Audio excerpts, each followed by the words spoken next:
Rain hammered Seattle like bullets against glass the night Kael Viro discovered the woman bleeding in his kitchen wasn't who she claimed to be. For 9 months, she'd worked inside his fortress mansion under a false name.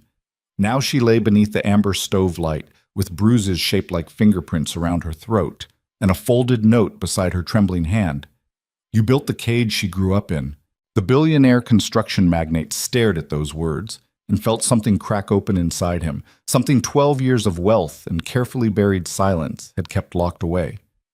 Because Kael Viro wasn't just rich, he was complicit. And the past he thought he'd escaped had just walked back into his life, bleeding and unforgiving, with a truth that could destroy everything he'd built. If you want to see how far this story reaches, drop a comment with your city below, hit that like button, and follow along until the very end. Sports. The security footage went dark at exactly 11:48 p.m. Kael stood in his office on the third floor, staring at the wall of monitors that normally showed every angle of the estate. Front gates, perimeter walls, the long driveway cutting through manicured hedges, interior hallways lined with original artwork worth more than most people earned in a lifetime. 23 cameras. Motion sensors buried beneath the lawn. Pressure plates hidden in the marble foyer. All of it useless. 6 minutes of pure black. No static. No error codes. Just darkness swallowing the feeds whole before spitting them back out like nothing had happened. Kael's jaw tightened. He reached for his phone, fingers hovering over the contact labeled Security Chief, but something stopped him. A flicker of instinct. The kind that had kept him alive in rooms where other men had walked in breathing and left as memories. He moved toward the hallway instead. The mansion stretched around him in cathedral silence. Vaulted ceilings, floor-to-ceiling windows overlooking Washington Park's blackened tree line, polished hardwood that caught the glow from recessed lighting like still water. It was the kind of place that whispered money so loudly it didn't need to scream. But tonight, the silence felt different. Wrong. Kael descended the main staircase, one hand trailing along the banister, the other tucked inside his jacket pocket where he kept a compact Glock he'd never fired but always carried. Old habits. The kind that survived even after you convinced yourself you'd left that world behind. The kitchen light bled into the hallway before he reached it, warm amber against cold white walls. He rounded the corner and stopped. Mrs. Hale lay sprawled across the marble floor beneath the stove light she always left burning when she worked late. Her gray uniform hung torn at the shoulder. Dark bruises bloomed around her throat in patterns too deliberate to be accidental. Blood streaked from her split lip onto the tile, pooling near her outstretched hand. And beside that hand, folded neatly like a dinner invitation, rested a single piece of paper. Kael moved without thinking, crossing the kitchen in 4 strides and dropping to one knee beside her. She was breathing, shallow, uneven, but alive. Her eyes cracked open when his shadow fell over her, wide and glassy with shock. "Don't move," Kael said, already pulling his phone out. "I'm calling. No." Her voice came out hoarse, barely louder than the rain hammering against the windows.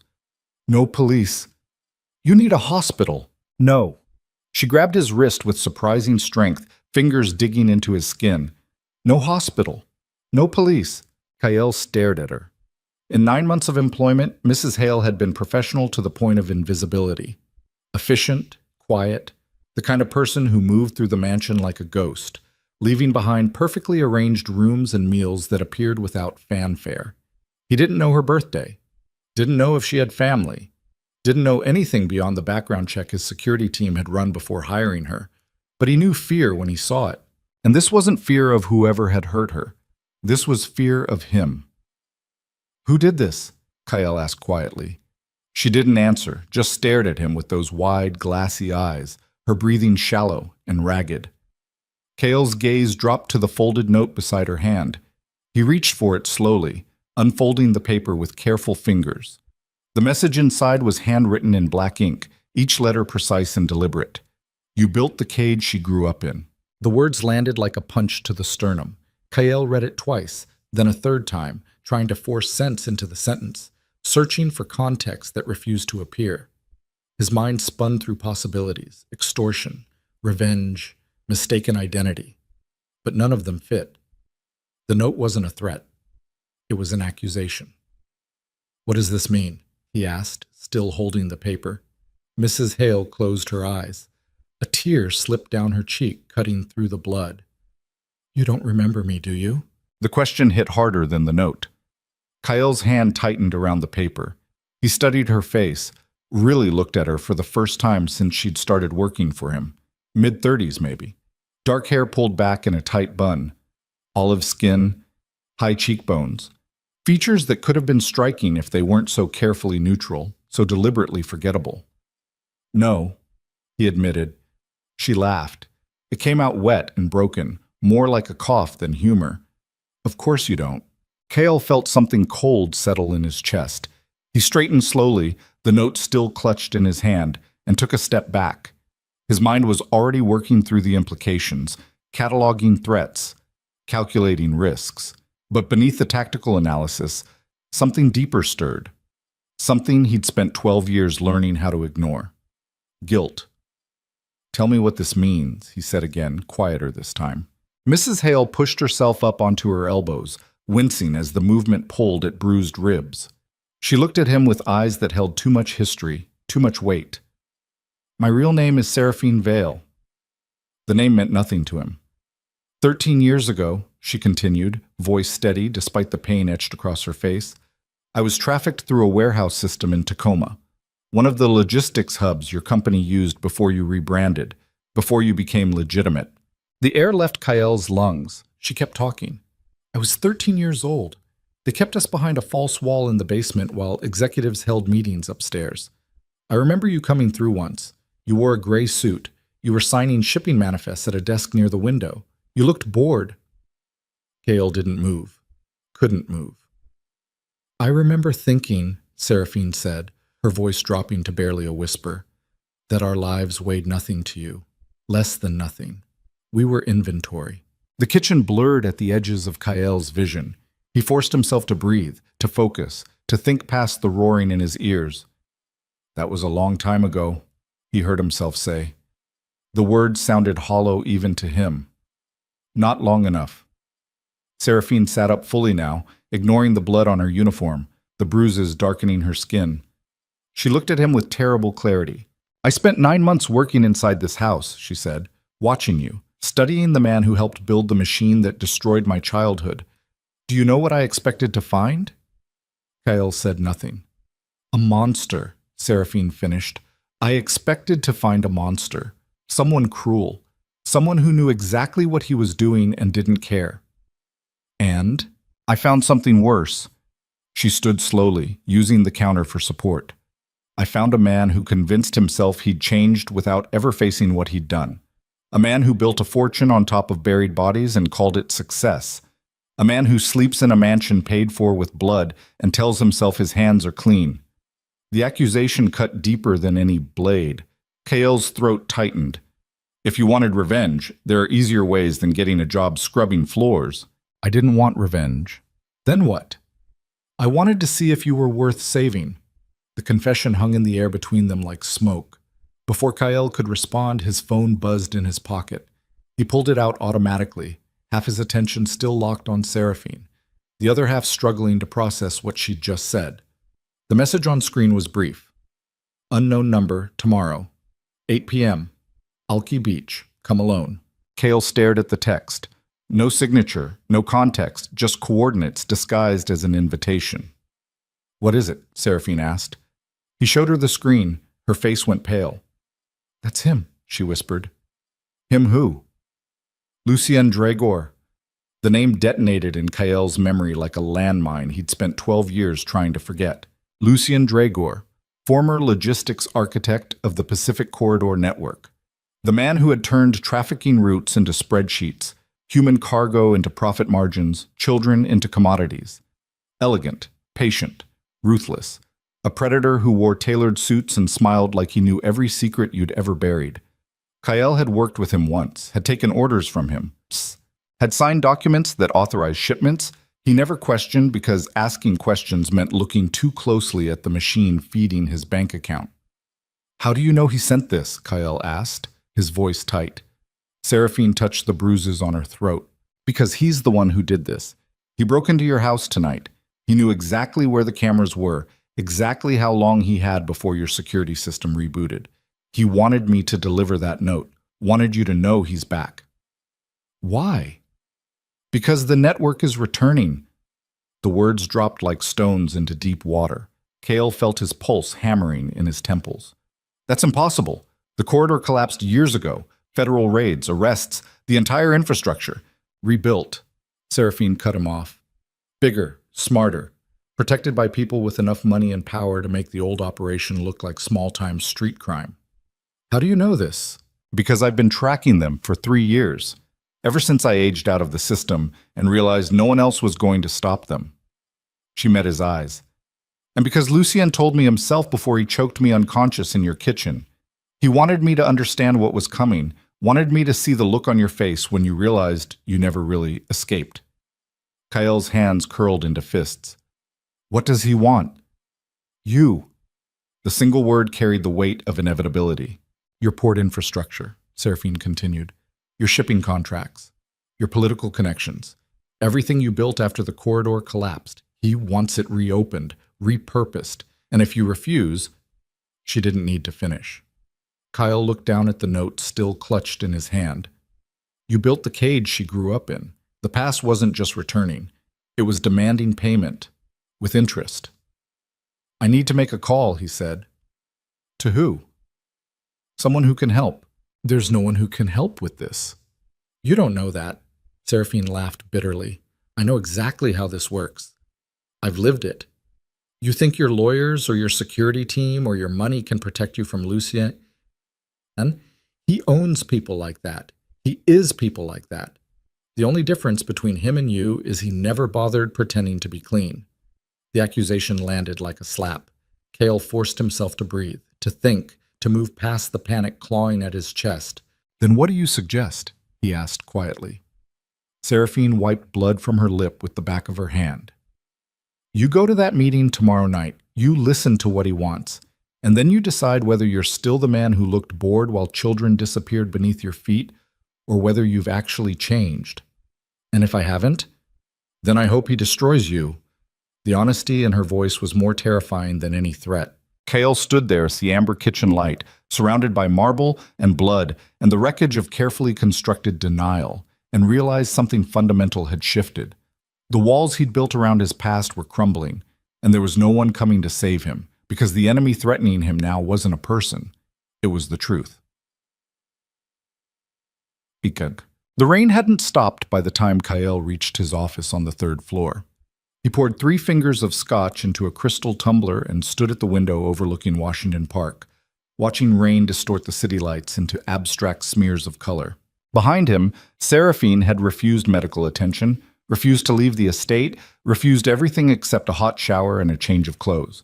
She was in the guest room now, probably not sleeping, probably staring at the ceiling and wondering what fresh hell tomorrow would bring.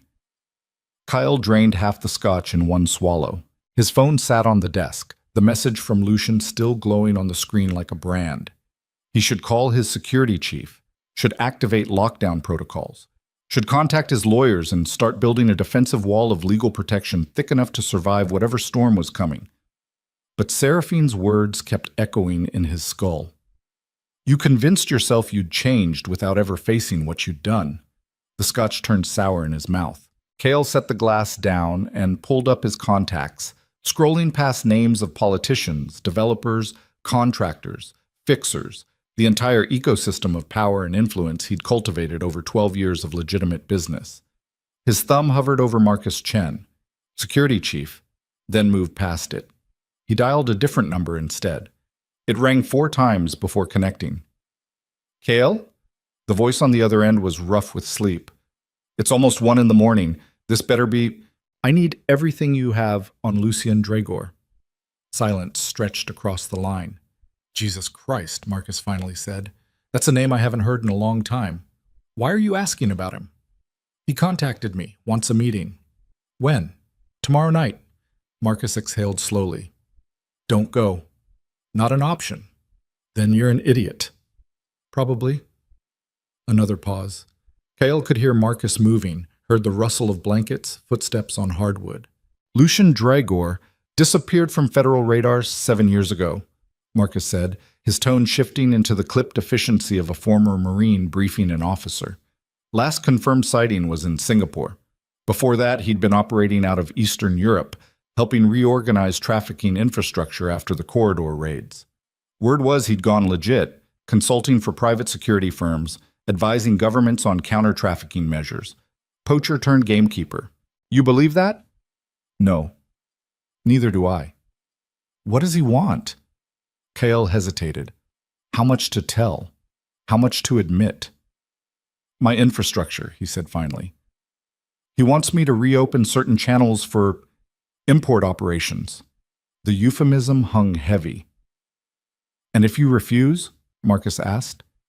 He burns me. How? Old records, federal evidence, everything that ties me to the original network. Marcus didn't respond immediately.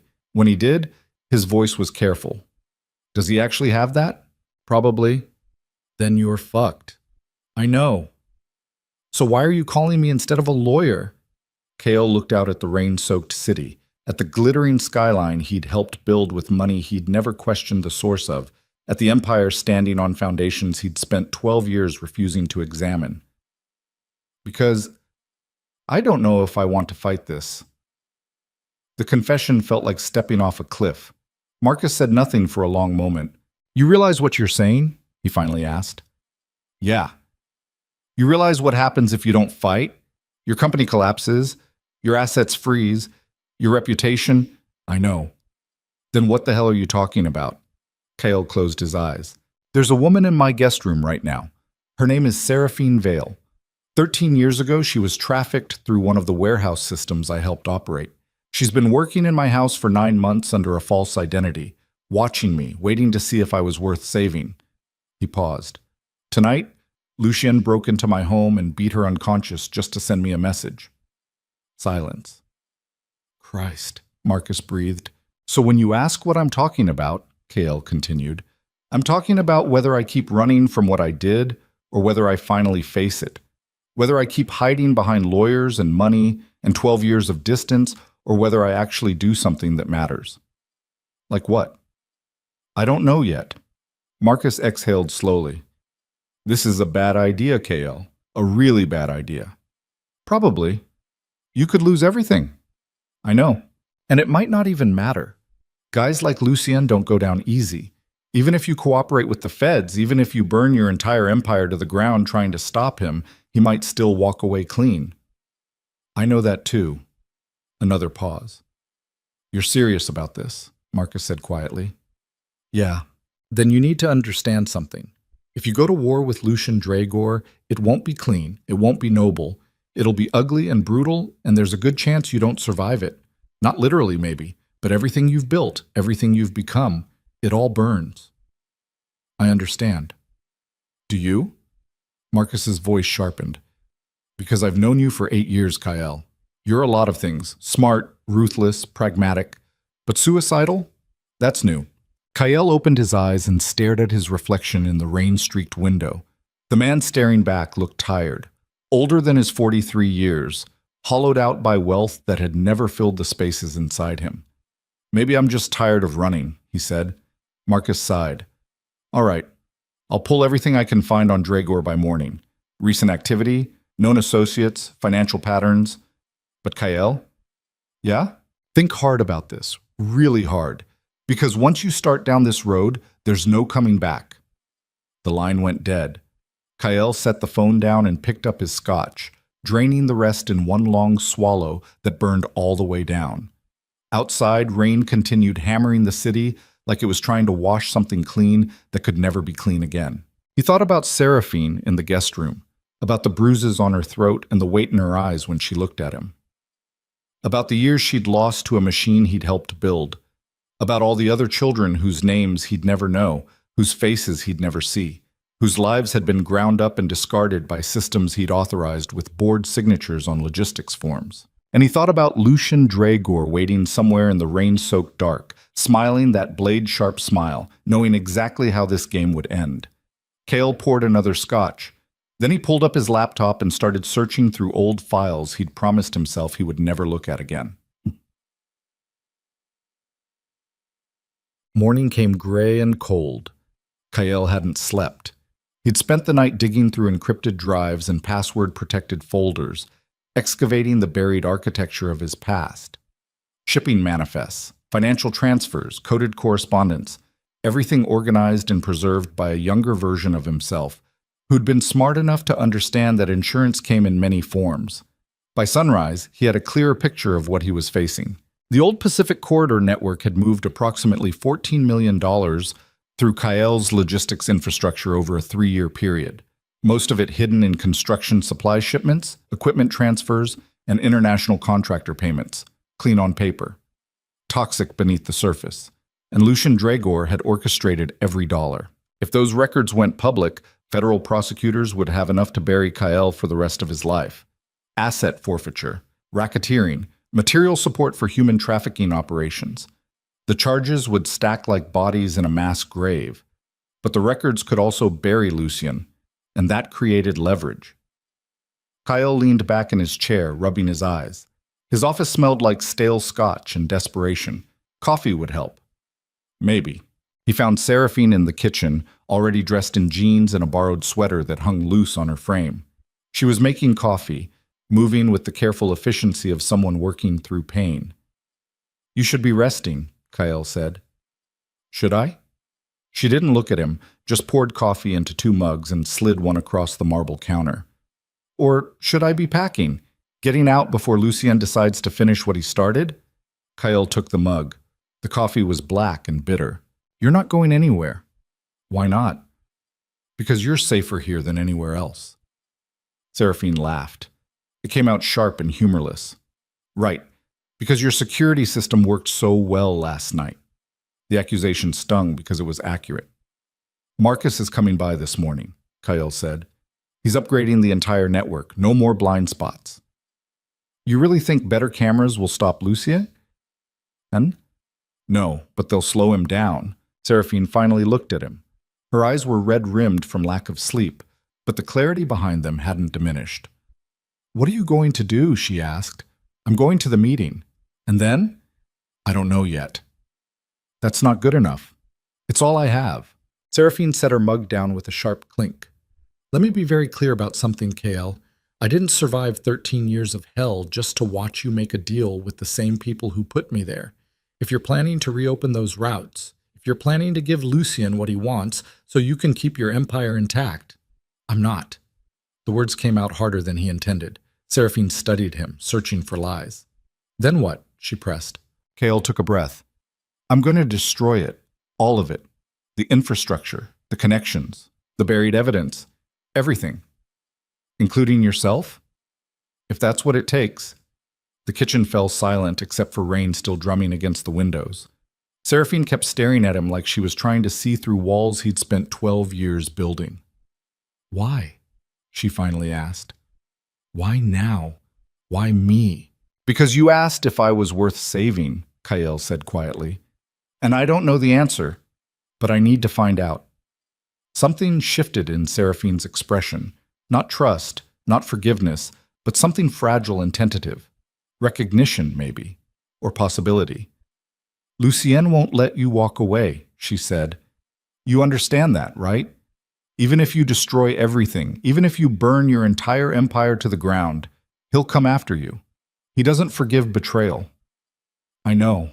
And the people backing him, the new network, they're not going to just disappear because you expose them. They're too big, too protected." "I know that too." "Then you're going to die for nothing." Kael met her eyes. "Maybe. But at least I'll die trying to do something that actually matters instead of hiding behind money and silence for another 12 years. Seraphine held his gaze for a long moment, then nodded once. "All right," she said. "Then I'm coming with you tonight." "No." "Yes." "Absolutely not. It's too dangerous." "I've been in danger my entire life," Seraphine cut him off. "This is just another Tuesday. And besides, you need me there." "Why?" "Because Lucien expects you to show up alone and scared. He expects you to negotiate from weakness. But if I'm standing next to you, it sends a different message." "What message?" "That you know what he did. That you believe me. That you're not pretending anymore." She paused. and that scares him more than anything else you could do. Kyle wanted to argue, wanted to send her somewhere safe, if such a place existed, but the determination in her eyes was absolute. "Fine," he said, "but you stay in the car unless I signal otherwise. Deal." They shook on it. Outside, the rain finally stopped. Gray morning light filtered through the windows, catching on marble and chrome and all the polished surfaces that made the mansion feel more like a museum than a home. Kyle finished his coffee and set the mug aside. "I need to know something," he said. "The note Lucien left. You built the cage she grew up in. How did he know about you, about us?" Seraphine's jaw tightened. "Because I told him." The confession landed like a grenade. "When?" 6 months ago. I thought I could use him. Thought I could get information about the new network by pretending to want revenge against you." She looked away. "I was wrong. He figured out what I was doing and decided to turn it around, use me to get to you instead. Jesus. I'm sorry." "Don't be." Cale ran a hand through his hair. "You did what you had to do, same as everyone else in this mess. That's not an excuse." "No, but it's the truth." They stood there in the silent kitchen, two people connected by violence and history and choices neither of them could take back, trying to figure out how to survive what came next. The doorbell rang. Marcus had arrived. Marcus Chen moved through the mansion like a man surveying a battlefield. Tall, lean, with the kind of calm efficiency that came from years of military service in places where mistakes meant body bags. He carried 2 large equipment cases and didn't waste time on pleasantries. "Your security system is garbage," he announced, setting the cases down in the foyer. "Whoever disabled it last night knew exactly what they were doing. Professional-grade intrusion, military timing. Can you fix it?" Kyle asked. "I can make it better. Can't make it perfect." Marcus glanced at Seraphine, who'd followed them into the foyer. "You must be Ms. Vale." "Just Seraphine," Marcus nodded. "Marcus Chen. Sorry about what happened." "Don't be. You didn't do it." "No, but I should have seen it coming." He turned back to Cale. "I pulled everything I could find on Dragor. Most of it's speculation and intelligence chatter, but there's enough substance to paint a picture." "And?" Marcus pulled out a tablet and started swiping through files. Lucian Dragor has been operating in the shadows for 7 years, rebuilding trafficking infrastructure across the Pacific Rim. Singapore, Hong Kong, Manila, Vancouver, Seattle. He's not running the network himself, he's the architect, the consultant. He designs the systems, then sells them to whoever can afford his services. "Who's backing the new network?" Seraphine asked. Marcus hesitated. "That's where it gets complicated. There's no single organization. It's more like a coalition of independent operators protected by a web of legitimate businesses. Luxury real estate, construction firms, import-export companies, even charitable foundations." Kyle felt his stomach drop. "Names?" "One name keeps appearing in the intelligence chatter." Marcus looked up from the tablet. "Ronan Valicrest." The name detonated in Kyle's head. Ronan Valcrest. Billionaire developer. Public philanthropist. The man who donated millions to trafficking survivor charities and anti-exploitation campaigns. The man who'd given keynote speeches at United Nations conferences about protecting vulnerable populations. "That's impossible," Kyle said. "Is it?" Marcus's expression was grim. "Think about it. Perfect cover. He funds survivor organizations to track potential threats. He finances prevention campaigns to identify weak points in law enforcement. He uses his charitable work to get close to politicians and build protective relationships. Meanwhile, he's secretly financing the same networks he's publicly fighting against. How do you know this? I don't. Not for certain. But the financial patterns are there if you look closely enough. Shell companies, offshore accounts, construction contracts that move more money than the actual work justifies." Marcus paused. "And your old logistics infrastructure? A lot of it now sits inside Valicrest's current development projects." Cale's mind reeled. "Lucian's working for Valicrest," Seraphine said quietly. "That's why he's here. That's why he wants you to reopen the routes." "Not just reopen them," Marcus corrected. "Legitimize them. Valicrest needs infrastructure that looks clean on paper." Your company provides exactly that. Port contracts, shipping agreements, political relationships. Everything Lucien designed 12 years ago, rebuilt and protected by someone so publicly righteous that no one would ever suspect him. The pieces fell into place with sickening clarity. Kyle walked to the window and stared out at Washington Park's rain-soaked lawns. 12 years. He'd spent 12 years building a legitimate empire, convincing himself he'd escaped his past, believing the distance between who he was and who he'd become meant something. But he'd never really escaped at all. He'd just traded one cage for another. "What do you want me to do?" Marcus asked. Cale turned from the window. "How many people do we have on security?" 8 full-time, another 12 on contract for special assignments. "I want everyone active tonight. Full tactical deployment, surveillance, counter-surveillance. Backup teams staged at 3-minute intervals from Alki Beach." Marcus's eyebrows rose. "You're expecting a fight?" "I'm expecting anything." "And if Lucien brings his own people?" "Then we respond accordingly." Marcus studied him for a long moment. "You've changed your mind about something. I can see it. What happened?" Cale glanced at Seraphine, who stood near the staircase, watching the exchange with careful attention. "I decided to stop running," he said simply. Marcus nodded slowly. "All right. But Kyle, if this goes bad tonight, we need contingencies." "Like what?" "Like an exit strategy. Like knowing where you're going if you have to disappear. Like having resources staged somewhere Lucien can't touch." "I'm not disappearing." "Then you're planning to die." "I'm planning to fight. Same thing sometimes." Cale met his security chief's eyes. "Get the teams ready. I'll handle the rest." Marcus didn't argue, just picked up his equipment cases and headed toward the security office on the second floor, already making calls on his way up the stairs. Seraphine approached slowly. "You really think you can fight him?" she asked. "I don't know, but I have to try." "Why?" Cale looked at her, at the woman who'd spent 9 months watching him, judging him, waiting to see if he was worth saving. "Because you asked," he said. "And because I need to know if I'm still the man who looked bored while your life was destroyed, or if I've actually become someone different. And if you haven't, then Lucien wins, and I deserve whatever comes after." Seraphine held his gaze for a long moment, then nodded once. "All right, then let's get ready." The rest of the day passed in brutal preparation. Marcus transformed the mansion into a tactical fortress, installing upgraded cameras, deploying mobile surveillance units across the surrounding neighborhood, and briefing security teams on threat scenarios that ranged from simple intimidation to full-scale armed assault. Kale spent hours in his office reviewing every document, every record, every piece of evidence he'd excavated from the encrypted drives. He organized it methodically, chronological timelines, financial flows, personnel connections, everything Lucien needed to bury him, and everything Kyle needed to bury Lucien right back. By late afternoon, gray light fading toward darkness, Kyle had assembled a complete picture of the old Pacific Corridor network. Names, dates, dollar amounts, enough to send a dozen people to prison for decades, including himself. He stared at the files spread across his desk and felt the weight of them pressing down like gravestones. A knock on the door pulled him from the spiral. "Come in." Seraphine entered, holding 2 mugs of fresh coffee. She set one on his desk and took the chair across from him. "You look like hell," she observed. "Feel worse." "Second thoughts?" "About 100 of them."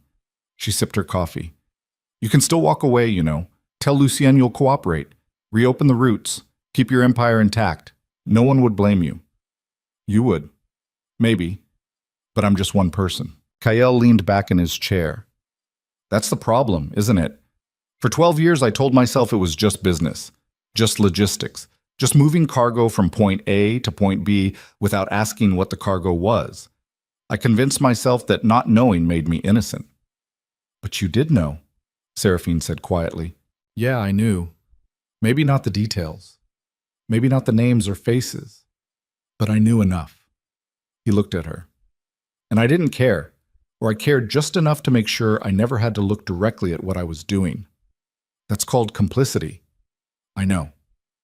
"So what changed?" Kyle thought about that, about the moment everything shifted. "You," he said finally. "You changed it. by walking into my house and forcing me to see what I spent 12 years refusing to look at. Seraphine set her mug down. I didn't do this to save you, KL. I did it because I needed to know if the man who helped destroy my childhood had actually become someone different, or if he was just better at lying to himself. And? I still don't know. She paused. But tonight might answer that question. They sat in silence for a moment, drinking coffee and watching darkness settle over the city outside. I need to tell you something, Seraphine said eventually. About Lucien. Kael waited. He's not just dangerous because he's smart or ruthless or well-connected, she continued. He's dangerous because he understands how guilt works, how shame works. He knows exactly how to weaponize your conscience against you. I don't follow. He's going to offer you a way out tonight. A way to keep your empire and your reputation intact. A way to make all of this disappear without anyone ever knowing what you did 12 years ago. She met his eyes. And it'll sound reasonable. It'll sound like the smart choice, like the pragmatic choice. But it'll be a trap. Because the moment you take it, you prove to yourself that nothing inside you has actually changed, that you're still the same man who looked bored while children disappeared, and that knowledge will destroy you more completely than any prison sentence ever could. The truth of it hit hard. So what do I do? Kael asked. You decide who you are, Seraphine said simply. Right now, before the meeting. Because once you're in that room with Lucien, it'll be too late. He'll read your hesitation, your doubt, and he'll use it to break you. Kael looked down at the files on his desk, evidence of crimes he'd committed, lives he'd ruined, years he could never give back. I don't know who I am anymore, he admitted. Then figure it out. How? Seraphine stood. By choosing what matters more. Your empire or your conscience, your reputation or your soul, the man you were or the man you could become. She left the office without another word.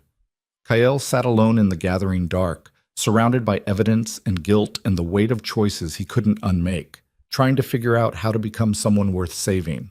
The drive to Alki Beach took 40 minutes through rain-slick streets that reflected neon and headlights like oil on water.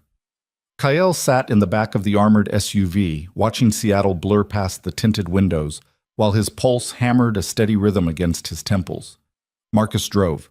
Seraphine sat beside Kael, staring out her own window with an expression carved from stone. Communications check, Marcus said into his radio. All units confirm position. Static crackled through the speaker, followed by 4 separate voices confirming surveillance positions around the beach meeting point. Backup teams, counter-surveillance, mobile units staged at 3-minute intervals. It should have felt reassuring. It didn't. ETA 7 minutes, Marcus announced. He glanced at Kael in the rearview mirror. Last chance to call this off. Keep driving. Your funeral.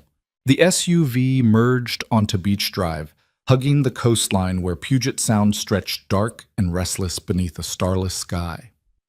Alki Beach appeared ahead, a curved stretch of sand and boardwalk lined with shuttered restaurants and empty parking lots, off-season, abandoned, perfect for a conversation no one was meant to witness.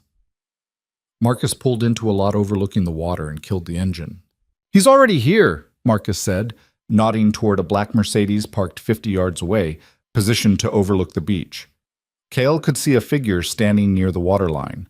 Tall, composed, hands in his pockets like he was waiting for a friend instead of orchestrating a shakedown. Lucien Dragor. I count 2 additional vehicles, Marcus continued, scanning the lot through a handheld scope. Range Rover parked near the north entrance. BMW at the south exit. Probably his security. How many people? Hard to say. Windows are tinted. Could be 1 per vehicle. Could be 4. Kael opened his door. Wait, Seraphine said, grabbing his arm. You don't have to do this alone. Yes, I do. No, you really don't. Her grip tightened. I know what he's going to say. I know how he operates. He'll make you feel like you're negotiating from weakness, like you owe him something, like the only rational choice is to give him what he wants. I know. Do you? Her eyes searched his face. Because 12 years ago, you made that exact choice. You gave people like Lucien what they wanted because it was easier than fighting back. Because it paid better, because it let you sleep at night without looking too closely at what you were building. The accusation stung because it was true. I'm not that person anymore, Kael said. Prove it. She released his arm. Kael stepped out into cold wind that tasted like salt and rain. His shoes crunched across gravel as he crossed the parking lot toward the beach. Behind him, he heard the SUV door open, Marcus taking up a position where he could provide overwatch. The sound of waves grew louder as Kael descended wooden steps to the sand. Lucien stood 20 feet away, facing the water, wearing an expensive charcoal coat that probably cost more than most people earned in a month.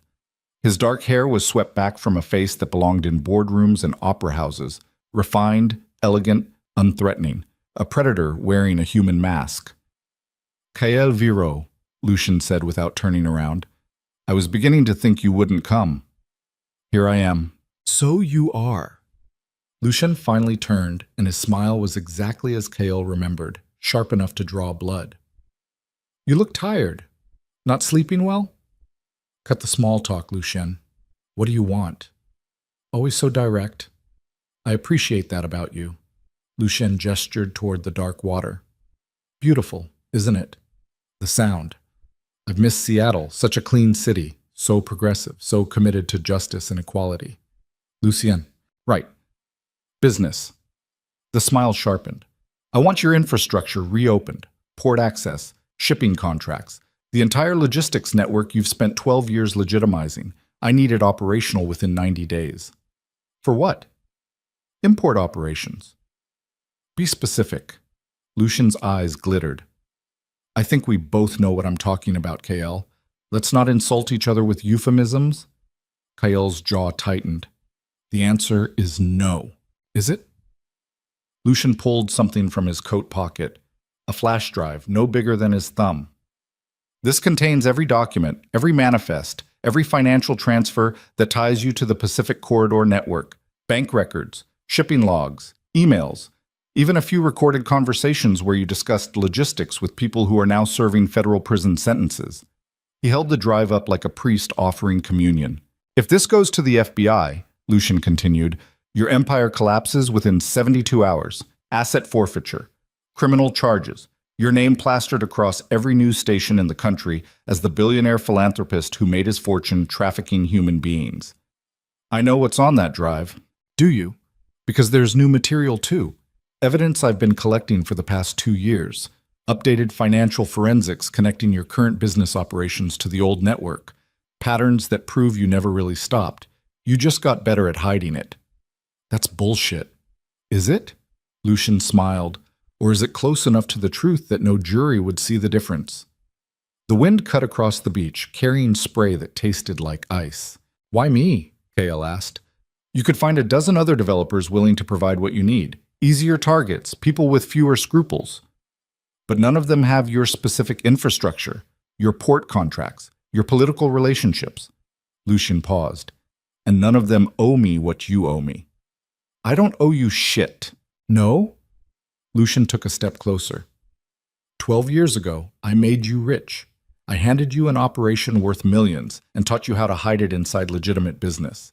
Everything you've built since then, every dollar, every contract, every achievement, it all started with money I put in your pocket. Blood money. Money nonetheless. Lucien's expression hardened. You took it eagerly enough back then, didn't ask questions, didn't lose sleep. You just cashed the checks and built your empire on foundations I provided. So don't stand there now and pretend you're better than me, Kael. We're the same. The only difference is I'm honest about what I am. The words hit like fists. I'm not the same person I was 12 years ago, Kael said quietly. Aren't you? Lucien gestured toward the parking lot where the SUV sat waiting.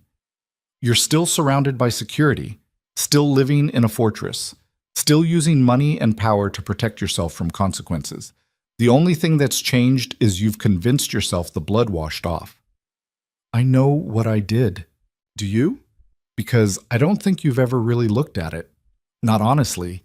You've spent 12 years running from it, building walls, creating distance, telling yourself you've changed without ever actually facing what you were.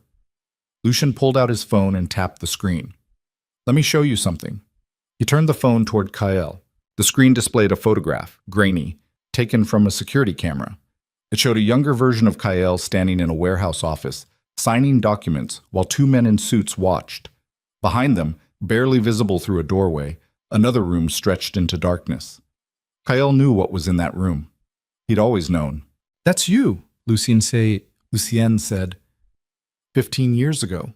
Tacoma Logistics Hub. You were signing off on a shipment manifest while 23 people were locked in the basement below your feet. Children, mostly, ages 9 to 16. Cale's throat closed. One of those children, Lucien continued, was named Seraphine Vale. She was 13, terrified, certain she was going to die in that basement. And you, he pointed at the photograph, you looked bored. The image burned into Kale's retinas. I've carried this photograph for 12 years, Lucien said, pocketing his phone.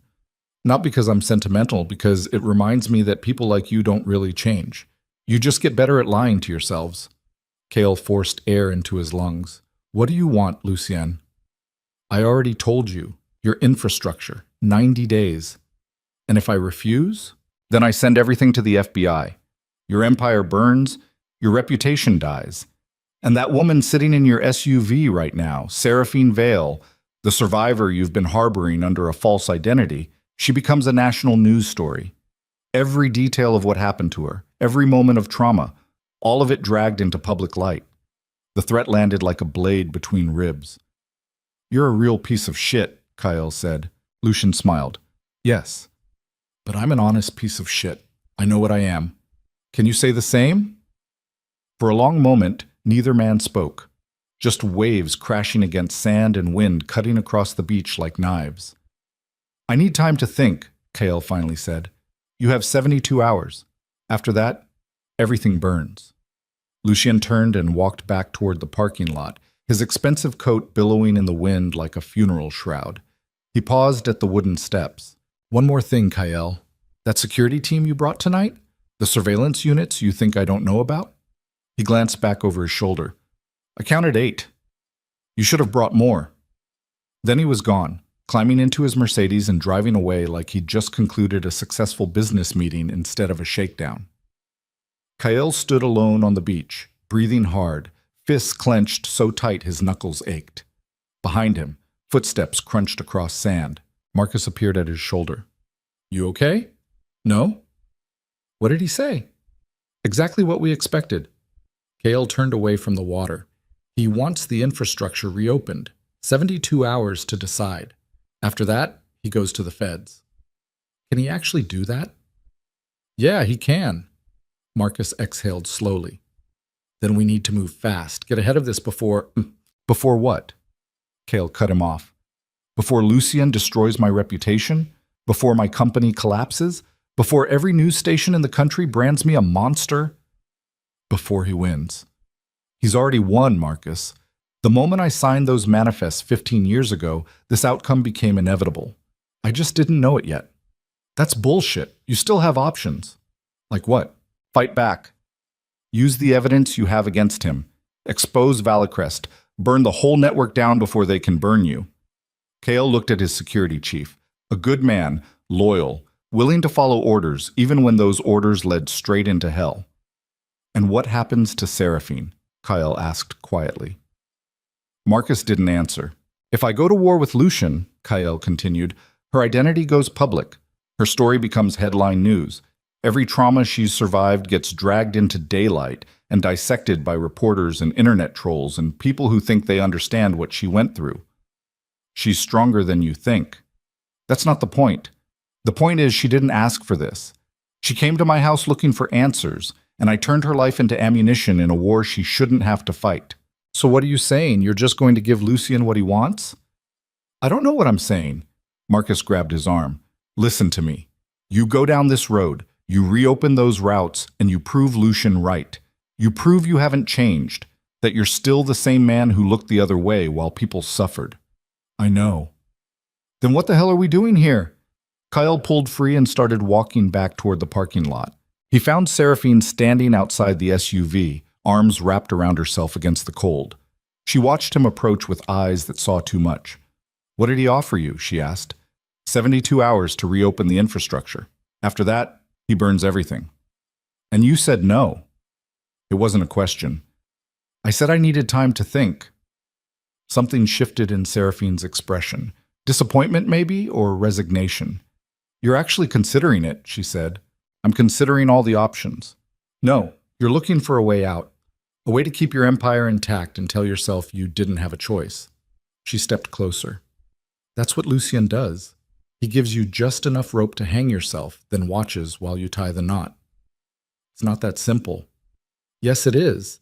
Either you reopen the routes and prove nothing inside you has changed, or you refuse and accept the consequences. There's no third option. What about you? Kael demanded. If I refuse, your identity goes public. Your story becomes national news.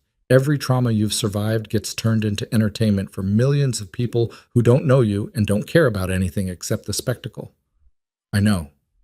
And you're okay with that? No, but I'd rather burn in public than watch you become the same man who helped destroy my childhood. The words cut deeper than Lucien's threats. Marcus cleared his throat. We should go. Lucien's people might circle back. They climbed into the SUV and headed back toward the city in silence. Rain started again halfway through the drive, turning Seattle into a blur of gray and shadow. Kael stared out the window and felt the weight of 72 hours pressing down like concrete. The mansion felt colder when they returned. Marcus deployed the security teams into protective positions around the perimeter, then disappeared into the control room to review surveillance footage from the beach meeting. Seraphine retreated to the guest room without a word. Kael stood in his office, staring at the files still spread across his desk. His phone buzzed. Unknown number. He answered. Did you enjoy our conversation? Lucien's voice came through smooth as glass. I find beach meetings so refreshing. Fewer witnesses.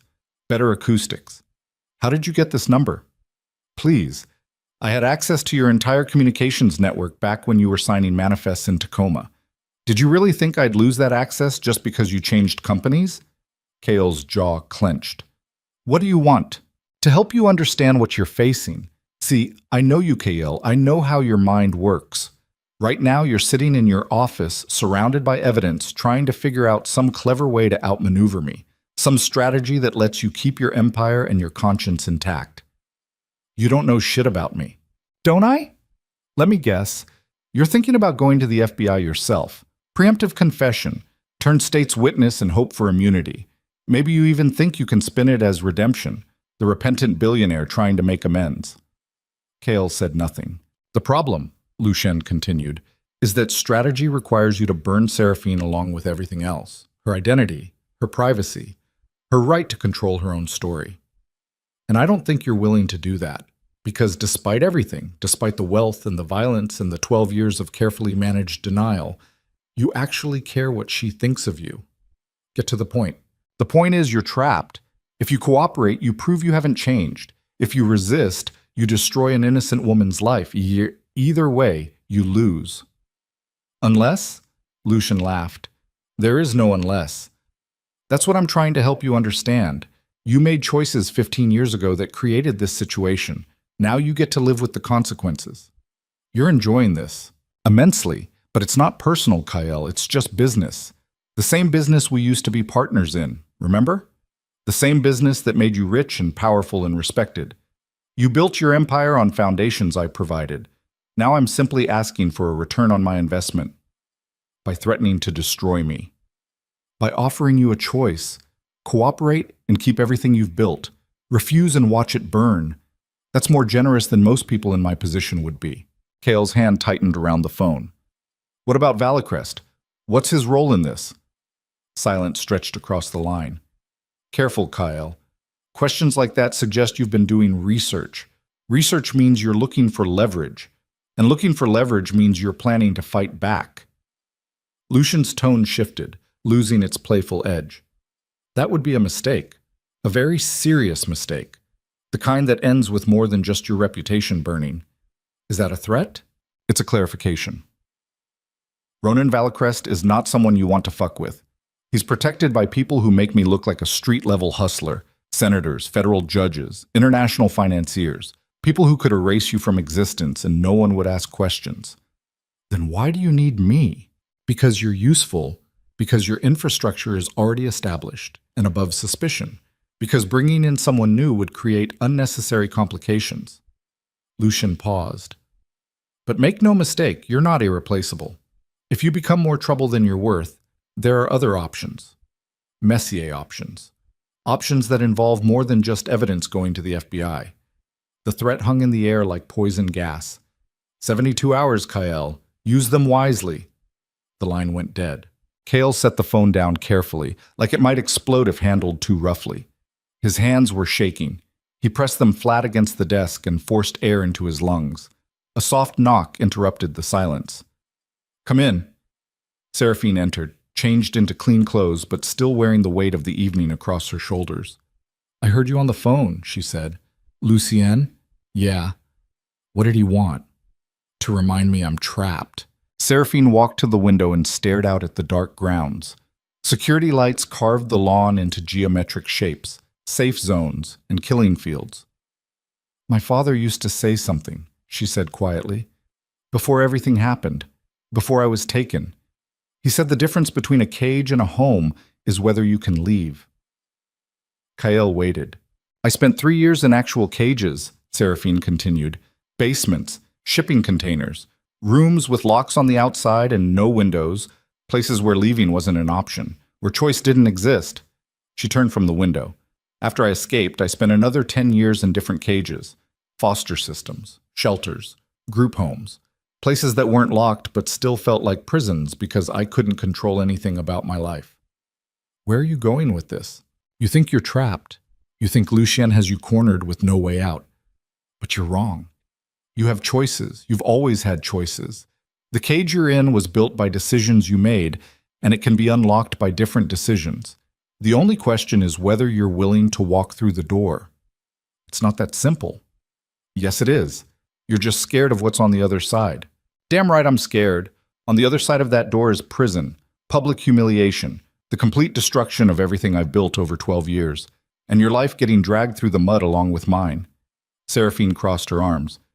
"You want to know what scares me?" "What?" "That you'll choose the cage. That you'll convince yourself cooperating with Lucien is the pragmatic choice, the smart choice, the choice that minimizes harm. And then you'll spend the rest of your life telling yourself you didn't have options when the truth is you just weren't brave enough to walk away from your empire." The accusation landed like a slap. "That's not fair." "Fair?" Seraphine's voice rose. "You want to talk about fair? Was it fair that I spent my teenage years being bought and sold like furniture? Was it fair that the man who helped build that system gets to live in a mansion while I scrubbed his floors under a fake name? Was it fair that Lucien gets to walk around threatening people with evidence of crimes he fucking orchestrated? No, none of it's fair." "Then stop acting like fairness matters. Stop looking for the option that lets you keep your hands clean. Your hands are already dirty, Kael. They've been dirty for 15 years. The only question now is whether you're going to keep them dirty or actually do something that matters." "Like what?" "Like burning it all down. Like exposing Valacras. Like going to the FBI yourself before Lucien can control the narrative. Like choosing to be the person who stops this instead of the person who enables it." Kael's phone buzzed again. This time the message was from Marcus. "Security footage from beach meeting. You need to see this. Now." "I have to go," Kael said. "Of course you do." Seraphine headed for the door, then stopped. 72 hours, Kael.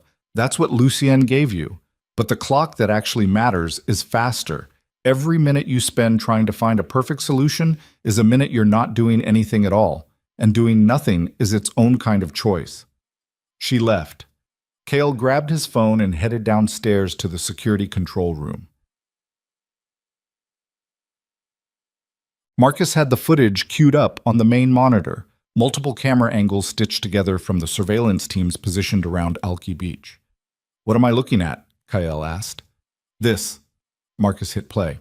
The footage showed Lucien's Mercedes arriving at the beach 15 minutes before Kael's SUV. 2 additional vehicles, the Range Rover and BMW Marcus had spotted, pulled in shortly after. But instead of staying in their cars, 4 men emerged and took up positions around the parking lot. Marcus froze the frame and zoomed in on one of the men. Kael's stomach dropped. The man was carrying an assault rifle under his coat. Not concealed, just partially hidden, like he wanted people to know it was there but didn't want to wave it around openly.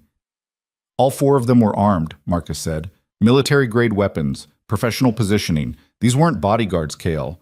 They were a hit squad. You think Lucien was planning to kill me? No, I think he was planning to have the option. If you'd agreed to cooperate, everyone walks away clean. But if you'd refused on the spot, if you'd told him to fuck off and walked away, Marcus let the implication hang. Kale felt cold spreading through his chest. He would have killed me right there. Maybe. Or maybe he would have just made you disappear long enough to reconsider your position. Either way, those guys weren't there for show. Marcus advanced the footage. But here's the interesting part. Watch Lucien's body language when you tell him you need time to think. The footage showed Lucien's face in profile, calm, composed, smiling, but his right hand twitched slightly, then curled into a fist before relaxing again. He was pissed, Marcus said. Really pissed. He expected you to either cave immediately or refuse outright. The fact that you asked for time threw him off his script. Why does that matter? Because it means he's operating on a timeline. Something's pushing him, something urgent. Otherwise, he would have given you more rope. Let you twist in the wind for a week or two while the pressure built. But 72 hours? That's tight. That's desperate. Kael's mind started working through implications. You think the new network has a deadline. I think Lucien has a deadline, which means Valicrest has a deadline, which means whoever's backing Valicrest has a deadline. Marcus pulled up another window on the monitor, financial tracking data. I did some digging after the meeting, cross-referenced Valicrest's current development projects against shipping schedules and port activity. And there's a container ship scheduled to dock at the Port of Seattle in 86 hours. The manifest lists it as construction materials for one of Valicrest's luxury developments in Bellevue. But the tonnage doesn't match, the shipping route doesn't match. And the company that chartered the vessel is a shell corporation registered in Panama with exactly zero operational history. The pieces fell into place with sickening clarity. It's a trafficking shipment, Kael said. That's my guess. A big one. And they need your port access to get it through customs clean. Without your infrastructure, without your contracts and your political relationships, that shipment becomes a massive liability. So if I refuse, they lose millions, maybe tens of millions, maybe more than money. Maybe they lose the trust of whoever's financing the operation. Maybe the whole network collapses because they can't deliver on promises they've made. Kael stared at the frozen image of Lucien's face on the monitor, all that elegant composure hiding desperation underneath. He's bluffing, Kael said quietly. About what? About waiting 72 hours. He can't wait that long. The ship docks in 86 hours. He needs my answer before then, probably within 48 hours. Otherwise, he has to scramble for alternatives and hope they work. Which means I have leverage I didn't know I had. Marcus turned from the monitor. What are you planning? I don't know yet. Kael pulled out his phone. But I need to make a call first. He dialed a number he'd been avoiding for 12 years. It rang 6 times before connecting. Federal Bureau of Investigation, how may I direct your call? Kael took a breath. I need to speak with someone about organized crime. Pacific Northwest Division. It's urgent. They transferred him 3 times before he finally reached someone who could help. This is Agent Elena Cross. Who am I speaking with? The voice was female, professional, carrying the kind of authority that came from years of dealing with bullshit and recognizing when something real walked through the door. My name is Kyle Viro. I have information about a human trafficking operation operating out of Seattle. I think you're going to want to hear this. Silence. Then, Mr. Viro, I'm going to need you to come into the field office. Can you be here tomorrow morning? Yes. 9 a.m. Ask for me at the front desk. And Mr. Viro? Yeah? Don't talk to anyone about this. Don't send emails. Don't make any more phone calls. Just come in tomorrow morning and we'll discuss it then. Understood. Agent Cross hung up. Kael set his phone down and found Marcus staring at him like he'd just announced plans to jump off the Space Needle. You just called the FBI, Marcus said slowly. Yeah. You understand what that means? Yeah. You understand there's no walking this back. The moment you sit down in that office tomorrow, the moment you start talking, everything changes. Your company, your reputation, your entire life. I know. Marcus ran a hand through his hair. Jesus Christ. Okay, if we're doing this, we need to prepare. We need documentation. We need evidence organized and verified. I know what we need. Kyle stood. I've been preparing for this since I came back from the beach. Maybe longer, maybe for 12 years without realizing it. What about Seraphine? What about her? She's going to have to testify. You understand that, right? If you're building a case against Lucien and Valicrest, the FBI is going to want victim testimony. They're going to want her story. All of it. Kyle felt his chest tighten. I'll talk to her. And if she says no, then she says no. I won't force her into anything. The case might fall apart without her.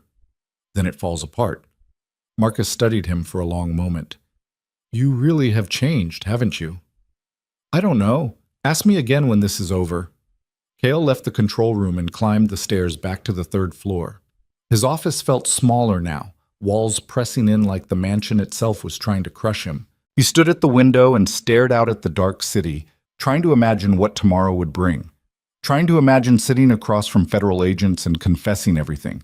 Trying to imagine watching his empire collapse in real time. But mostly, he thought about Seraphine. About the 13-year-old girl locked in a basement while he signed manifests upstairs. About the woman who'd spent 9 months watching him, judging him, waiting to see if he was worth saving. About whether he'd finally become someone different or just someone better at lying to himself. The office door opened behind him. I heard, Seraphine said. Kale turned. She stood in the doorway wearing an expression he couldn't quite read, something between fear and hope and exhausted resignation. Marcus told you. He thought I should know before tomorrow. She stepped into the office. Are you sure about this? No, but I'm doing it anyway. Why? Kale looked at her, really looked at her, not just seeing the woman who cleaned his floors, but seeing the survivor who'd walked back into the life of the man who helped destroy her childhood. Because you asked me a question 9 months ago, he said. When you applied for the job, you asked if I believed people could change. Seraphine nodded slowly. I remember. I told you yes. I told you people could change if they were willing to do the work. Kale's voice roughened. But I didn't do the work. I just built walls and convinced myself distance was the same thing as growth. And now I'm out of time, out of walls, out of places to hide. So this is about redemption. No. Kale shook his head. Redemption implies I can be forgiven, that I can make amends for what I did. But some things are too big to fix. Too many lives damaged, too much time lost. Then what is it about? Honesty. For the first time in 15 years, I'm going to stop lying to myself about what I am and what I did, and I'm going to face the consequences instead of running from them. Seraphine was quiet for a long moment. They're going to want me to testify, she finally said. Probably. They're going to ask me to relive everything, every detail, every moment of trauma. They're going to turn my life into evidence and parade it in front of cameras and courtrooms and people who think they understand what I went through. Yes. And if I say no? Kyle met her eyes. Then you say no. I won't ask you to do anything you're not ready for. I won't use your pain as ammunition. If you want to walk away right now, tonight, and never look back, I'll understand. Will you? Yeah, because this is my mess, my consequence. You don't owe me anything. Seraphine crossed her arms, hugging herself like she was trying to hold something inside from breaking loose. I've thought about this moment for years, she said quietly. Imagined what it would feel like to finally confront the people who destroyed my childhood, to look them in the eye and make them see what they did, to watch them face consequences. And I'm terrified. Not of them, of myself, of what it'll cost to drag everything into daylight, of whether I'll survive it intact or just break apart into pieces I can't put back together. Kyle wanted to say something reassuring, something about strength and survival and how she'd already endured worse. But the words felt empty, patronizing, like trying to comfort someone drowning by telling them water wasn't that deep. I can't promise it won't hurt, he said instead. I can't promise it'll be worth it. All I can promise is that if you choose to do this, you won't be alone. Whatever happens, however bad it gets, I'll be there too. Not as some kind of savior, just as someone who's finally stopped running from the truth." Seraphine wiped at her eyes with the back of her hand. "Okay," she whispered. "Okay? I'll testify. I'll tell them everything, every detail they want, every moment I've spent trying to forget." She looked up at him. "But not for you.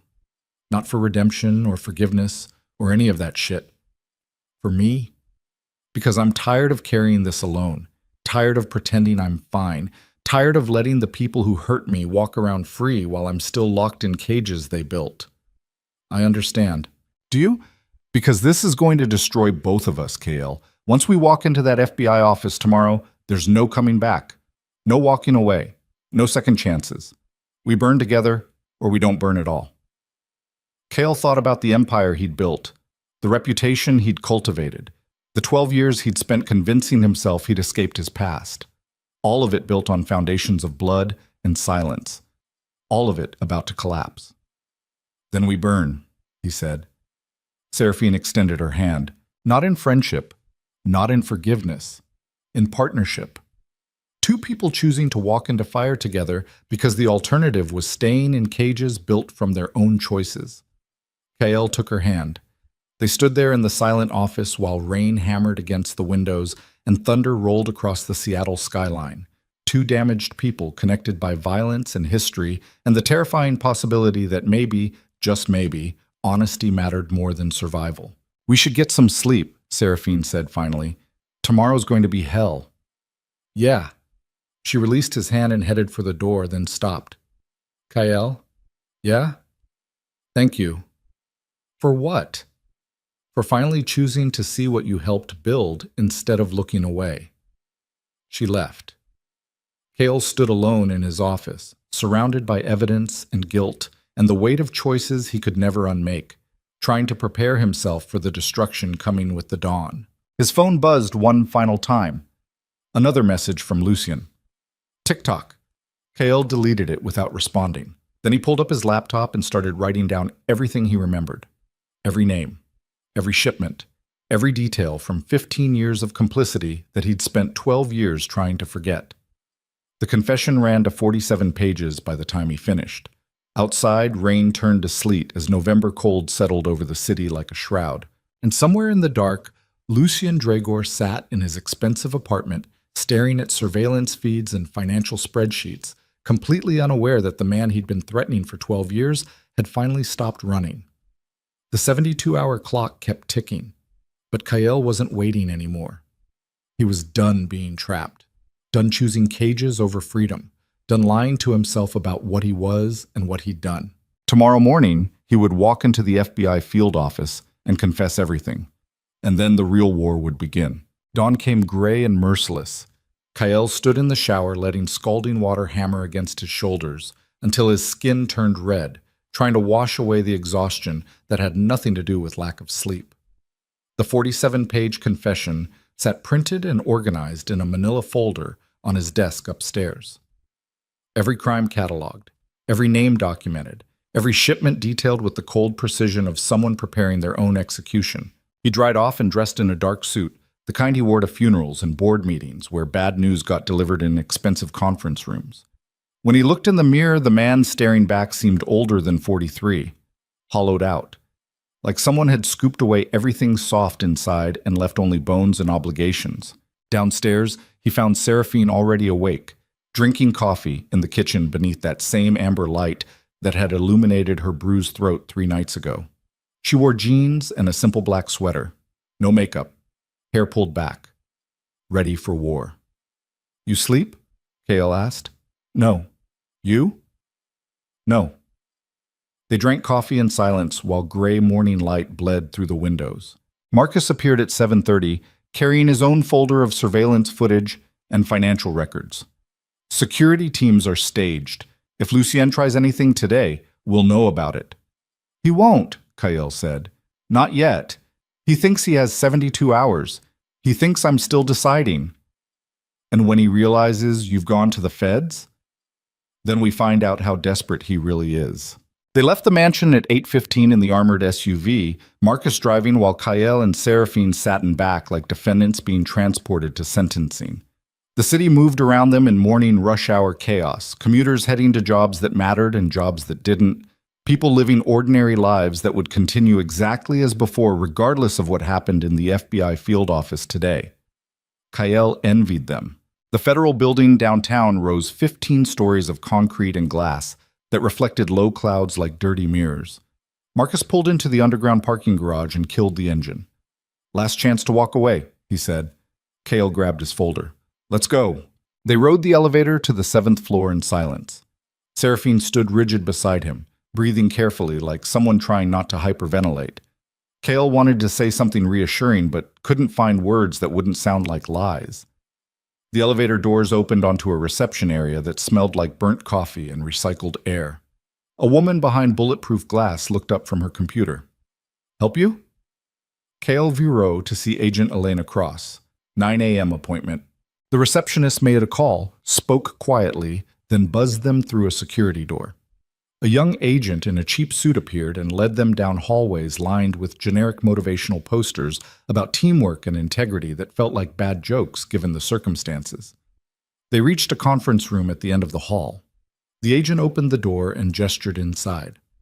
"Agent Cross will be right with you." The conference room was exactly what Kael expected. Beige walls, fluorescent lights, a table scarred by years of depositions and interrogations, chairs designed for discomfort rather than support. Windows overlooked the city, gray and indifferent. Seraphine took a seat near the windows. Marcus positioned himself by the door like a bodyguard who knew he couldn't actually protect anyone from what was coming. Kael stood at the head of the table, holding his folder like a shield that wouldn't stop anything. 5 minutes passed. Then the door opened and Agent Elena Cross walked in. She was younger than Kael expected, mid-40s maybe, with sharp eyes and dark hair pulled back in a no-nonsense bun. She wore a pantsuit that had seen better days and carried herself with the kind of controlled intensity that came from years of dealing with monsters who wore human faces. "Mr. Viro." She didn't offer to shake hands, just set her own folder on the table and studied him with an expression that gave nothing away. "I'm Agent Cross. This is Agent Michael Torres." A second agent followed her in, Latino, early 30s, built like someone who spent lunch breaks in the gym. He closed the door behind him and took up position against the wall. "Thank you for coming in," Agent Cross continued. "Before we begin, I need to advise you that anything you say here can and will be used in federal investigations and prosecutions. You have the right to have an attorney present. Do you understand?" "Yes." "Do you wish to have an attorney present?" "No." Agent Cross's eyebrows rose slightly. "You're sure? Given what you told me on the phone last night, I strongly recommend—" "I don't want a lawyer. I want to confess." The room went very quiet. Agent Cross exchanged a glance with Torres, then pulled out a chair and sat. "All right. Why don't you start at the beginning?" Kael set his folder on the table but didn't open it yet. 15 years ago, I worked as a logistics coordinator for a company called Pacific Freight Solutions. We handled shipping and warehousing for construction firms across the Pacific Northwest. Legitimate work, mostly, but we also provided infrastructure for a human trafficking network operating along the West Coast corridor. Agent Cross's expression didn't change, but her eyes sharpened like blades catching light. "Continue." The network moved people, mostly women and children, through a series of warehouse facilities disguised as storage hubs for building materials. Tacoma, Portland, Vancouver. Sometimes international shipments routed through cargo containers mixed with actual construction supplies. The operation was run by a man named Lucian Dragor. "We're familiar with Mr. Dragor," Agent Cross said quietly. "Then you know he disappeared 7 years ago. Federal heat got too intense, so he went underground.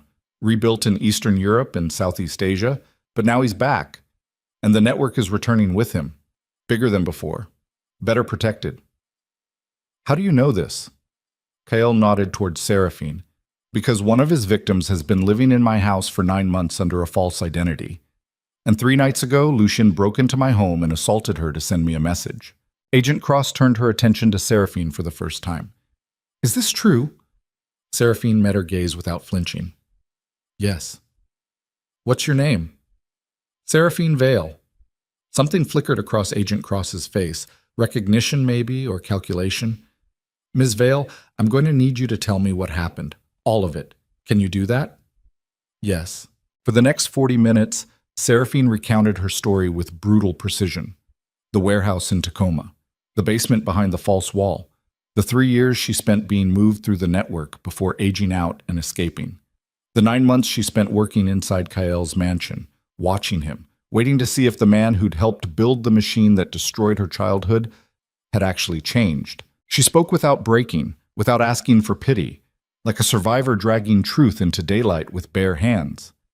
Agent Cross listened in absolute silence, taking notes in a leather-bound notebook that filled with careful handwriting. When Seraphine finished, the agent set her pen down and looked at Kael. "And where do you fit into this, Mr. Viro?" Kael opened his folder. "I provided logistics support for the network from 2008 to 2011, shipping manifests, warehouse access, transport coordination. I signed documents authorizing shipments I never questioned because asking questions meant looking too closely at what I was helping build." He slid the first page across the table. "This is a comprehensive confession detailing every shipment I authorized, every document I signed, every dollar I earned from the operation." Agent Cross picked up the page and started reading. Her expression remained neutral, but Kael could see her jaw tightening with each line. "Jesus Christ," she said quietly, "there's 46 more pages." "I can see that." She looked up at him. "Why are you doing this? Why confess now after 12 years? "Because Lucy Yin contacted me 3 days ago. He wants my current infrastructure reopened for a new operation. Container ship docking at the port of Seattle in 3 days. He's using my past crimes as leverage to force my cooperation. And if you refuse?" He goes public with evidence that destroys my reputation and company, and he exposes Ms. Vale's identity to national media. Agent Cross set the page down and leaned back in her chair, studying Kael like he was a particularly complex puzzle she couldn't quite solve. "Let me make sure I understand. You're confessing to federal crimes that could put you in prison for decades. You're volunteering to destroy your own empire. You're offering to cooperate with an investigation that will almost certainly result in criminal prosecution. And you're doing all this to stop Lucian Dragor from reopening a trafficking network." "Yes." "Why?" The question hung in the air like smoke. Kael looked at Seraphine, who sat perfectly still near the window, watching him with eyes that held too much history. "Because I'm tired of being complicit," he said. "Tired of running from what I did. Tired of convincing myself that distance and money make me clean, when the truth is my hands have been bloody for 15 years. Agent Cross was quiet for a long moment. "All right," she finally said. "Here's what's going to happen. Agent Torres and I are going to review your confession. We're going to verify as much as we can through existing databases and intelligence networks. Then we're going to bring in the U.S. Attorney's Office and discuss potential immunity deals in exchange for your full cooperation. I'm not asking for immunity. You should be, because without it, this confession puts you in federal prison for the rest of your life." "I know. Mr. Viro, I don't want immunity," Kael cut her off. "I don't want a deal. I want to help you stop the network. After that, whatever happens to me happens. I'll accept responsibility for what I did." Agent Cross exchanged another glance with Torres. The younger agent looked like he couldn't decide if Kael was suicidal or just stupid. "That's admirable," Agent Cross said carefully. "But the reality is we need your cooperation more than we need your martyrdom. A confession without corroborating testimony is just words on paper. We need you functional. We need you able to testify. We need you—" The conference room door burst open. A third agent appeared, older, with gray hair, and the kind of face that had seen too many bad things to be surprised by anything anymore. "Cross, we need to talk. Now." Agent Cross's expression shifted. "I'm in the middle of now," the older agent repeated, his tone allowing zero argument. She stood. "Excuse me for a moment." Both agents stepped into the hallway, closing the door behind them but leaving it slightly ajar. Kyle could hear muffled conversation, urgent, heated, fragments of words that didn't quite form complete sentences. Marcus moved closer to the door, trying to hear better. "What's happening?" Seraphine asked quietly. "I don't know." The conversation in the hallway grew louder. Kyle caught fragments. Can't be serious. Direct orders from political shitstorm. Then Agent Cross's voice, sharp with anger. I don't care who's calling. This is an active investigation. It was an active investigation. As of 10 minutes ago, it's suspended pending review from Main Justice. The words landed like grenades. The hallway went silent. Then Agent Cross stormed back into the conference room with her face carved from fury and frustration. The older agent followed, looking grim. What's going on? Kyle asked. Agent Cross didn't answer immediately, just stood there breathing hard, hands clenched into fists at her sides. Agent Cross? Kyle pressed. I'm sorry, Mr. Vero. This interview is over. The words hit like a punch to the sternum. What? I've been ordered to suspend this investigation pending review from the Department of Justice. All evidence collected today is to be sealed until further notice. You can't be serious. I don't have a choice. Yes, you do. I'm sitting here confessing to federal crimes. I'm handing you everything you need to dismantle an active trafficking network. You can't just... I said I don't have a choice. Agent Cross's voice cracked with barely controlled rage.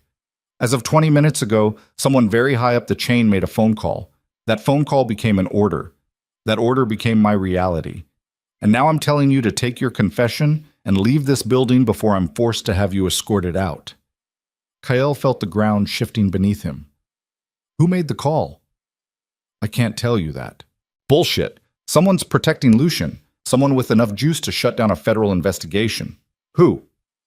Agent Cross looked at the older agent, who shook his head once. I'm sorry, she said again.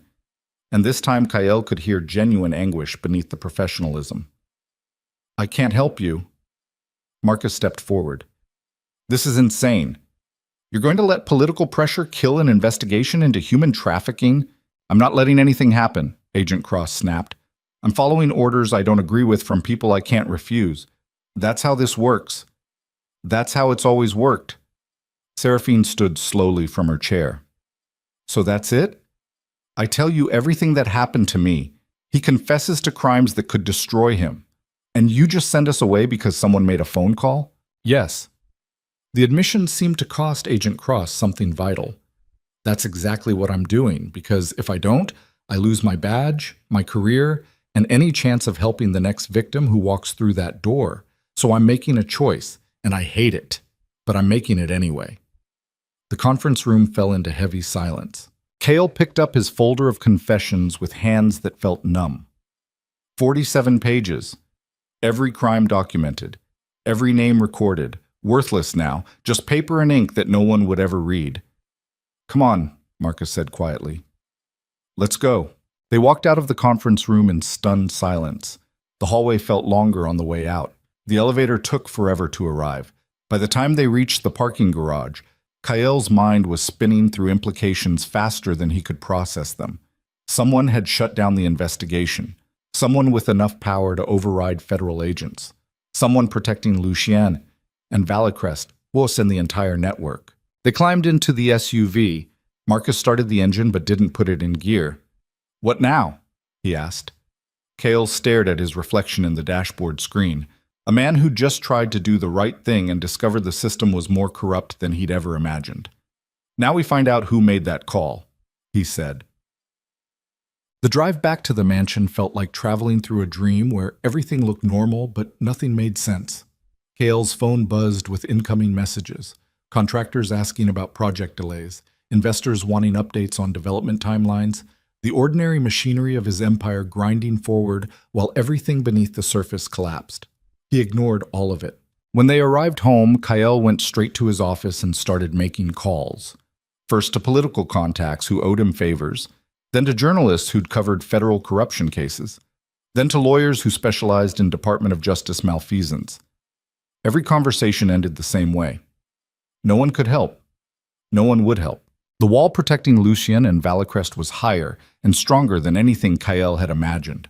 Not just money, not just political influence, something deeper, something institutional. By 3 p.m, Kyle was pacing his office like a caged animal, phone pressed to his ear while a lawyer in Washington, D.C. explained in careful language why pursuing this further would be career suicide. I appreciate the advice, Kyle said, cutting him off mid-sentence. But I'm not looking for career protection. I'm looking for a way to stop a trafficking network from... His phone beeped with an incoming call. Unknown number. Cale's stomach dropped.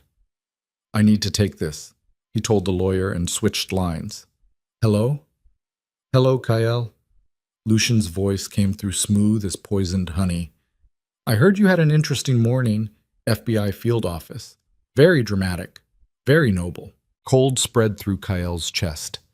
How did you know about it? Please, I have friends everywhere, including people who make phone calls to the Department of Justice when situations require management. Lucian paused. Did you really think you could walk into a federal building and confess your way to redemption? Did you think Agent Cross was going to pin a medal on your chest and send you home a hero? How did you shut it down? I didn't shut anything down. I simply made sure the right people understood the situation. Made sure they knew that pursuing this investigation would create complications no one wants. Political complications. Financial complications. The kind that end careers and ruin reputations. Whose reputation? Valicrest's? Lucian laughed. You're still thinking too small, KL. Ronan Valicrest is just one piece of a much larger machine. The people protecting him, protecting us, they're not doing it because they care about trafficking. They're doing it because the network generates revenue. Billions of dollars flowing through legitimate businesses and offshore accounts. Money that funds campaigns and lobbies and special interests that keep certain people very comfortable. The scope of it hit Kyle like a freight train. You're talking about systemic corruption. I'm talking about reality. The system you thought would save you, it's already bought and paid for. The agents you thought would protect Seraphine, they take orders from people who profit from suffering. Everything you believed about justice and accountability, it's a fairy tale we tell ourselves so we can sleep at night. Cale's hand tightened around the phone. I'm going to stop you. With what? Your confession that no one will ever read? Your moral authority that disappeared the moment you signed those manifests 15 years ago? Your money? Lucian's voice turned cold. You have nothing, KL. No leverage. No allies. No options. You tried to be a hero today and discovered heroes don't exist, just survivors and casualties. And right now you're headed for casualty status. What do you want? The same thing I've always wanted. Your infrastructure, your port access, your shipping contracts. 48 hours to decide since you wasted your first day playing FBI informant. After that, everything burns. Your company, your reputation, and Seraphine's identity splashed across every news station in the country. And if I cooperate, then the network gets what it needs. The ship docks clean. No one asks questions. And you get to keep your empire intact, not whole. You've lost too much credibility for that. But functional. Survivable. That's not a choice. Yes, it is. It's just not the choice you wanted. Lucian paused. 48 hours, KL. Use them better than you used the last 24. The line went dead. Cale stood in his office, staring at the phone like it might explode.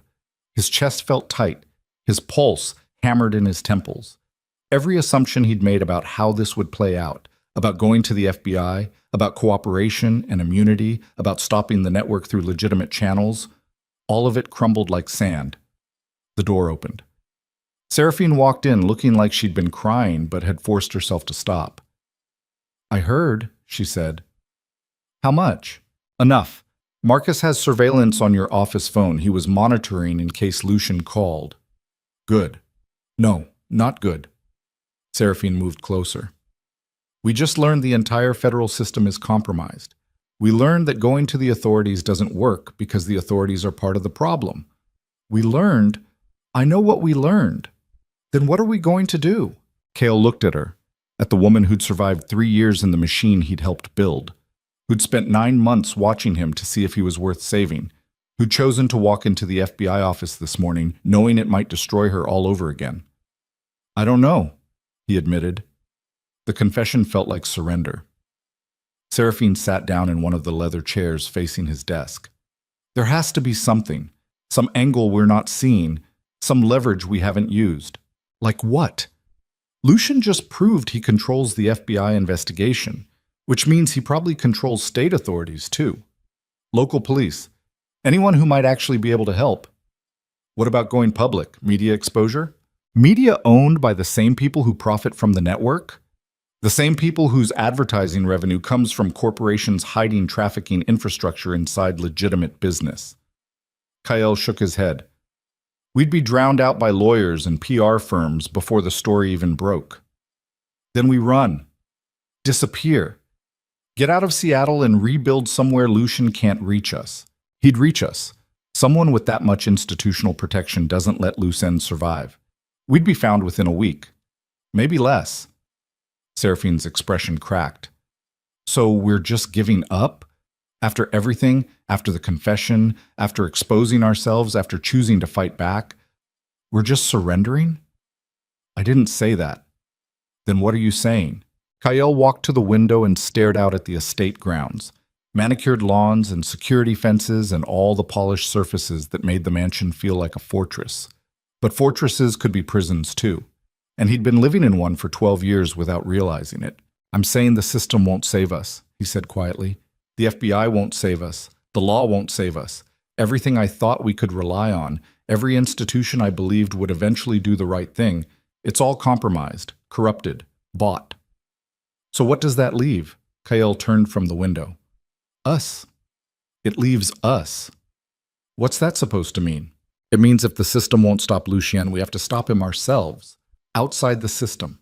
Outside the law. Using methods that don't rely on anyone else's authority or protection.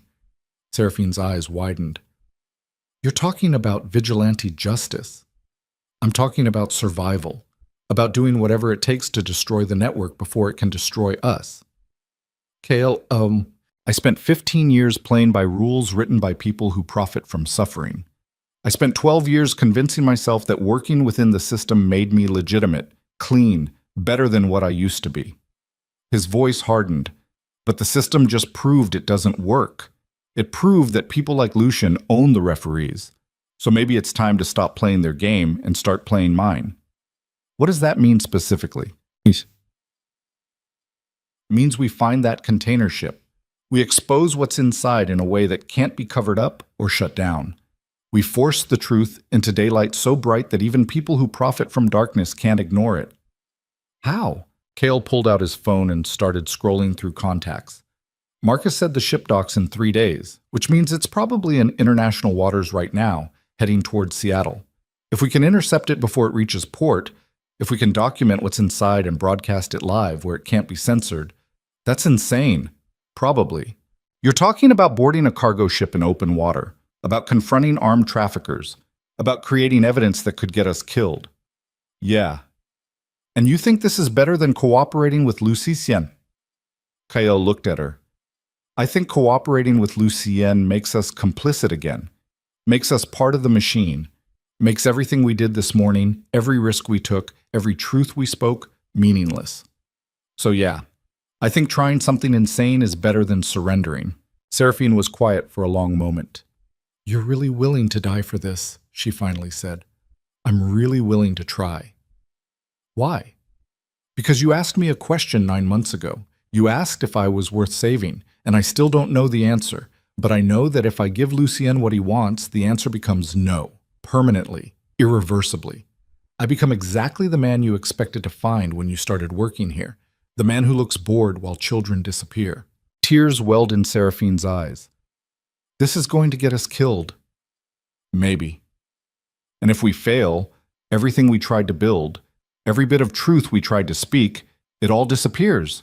Lucien wins, the network continues, nothing changes. That's the risk. Then why take it? Kale thought about that, about all the choices that had led him here, about the 13-year-old girl locked in a basement while he signed manifests upstairs, about the 12 years he'd spent running from truth because facing it seemed impossible. Because someone has to, he said simply. Because if not us, then who? Because the alternative is living the rest of my life knowing I had a chance to do something that mattered and chose safety instead. Seraphine wiped at her eyes. All right, then let's do it. Let's find that ship and burn everything down. The commitment in her voice was absolute. Kyle called Marcus. Get up here. We need to plan an operation that's probably going to get us all killed. Traits.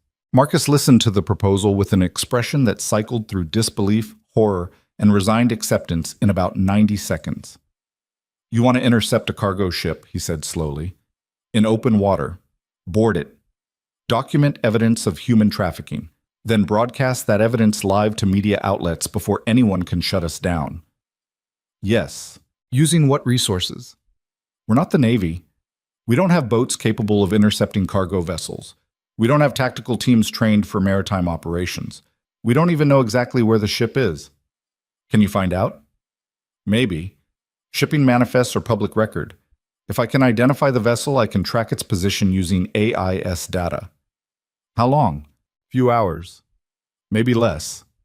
Marcus ran a hand through his hair.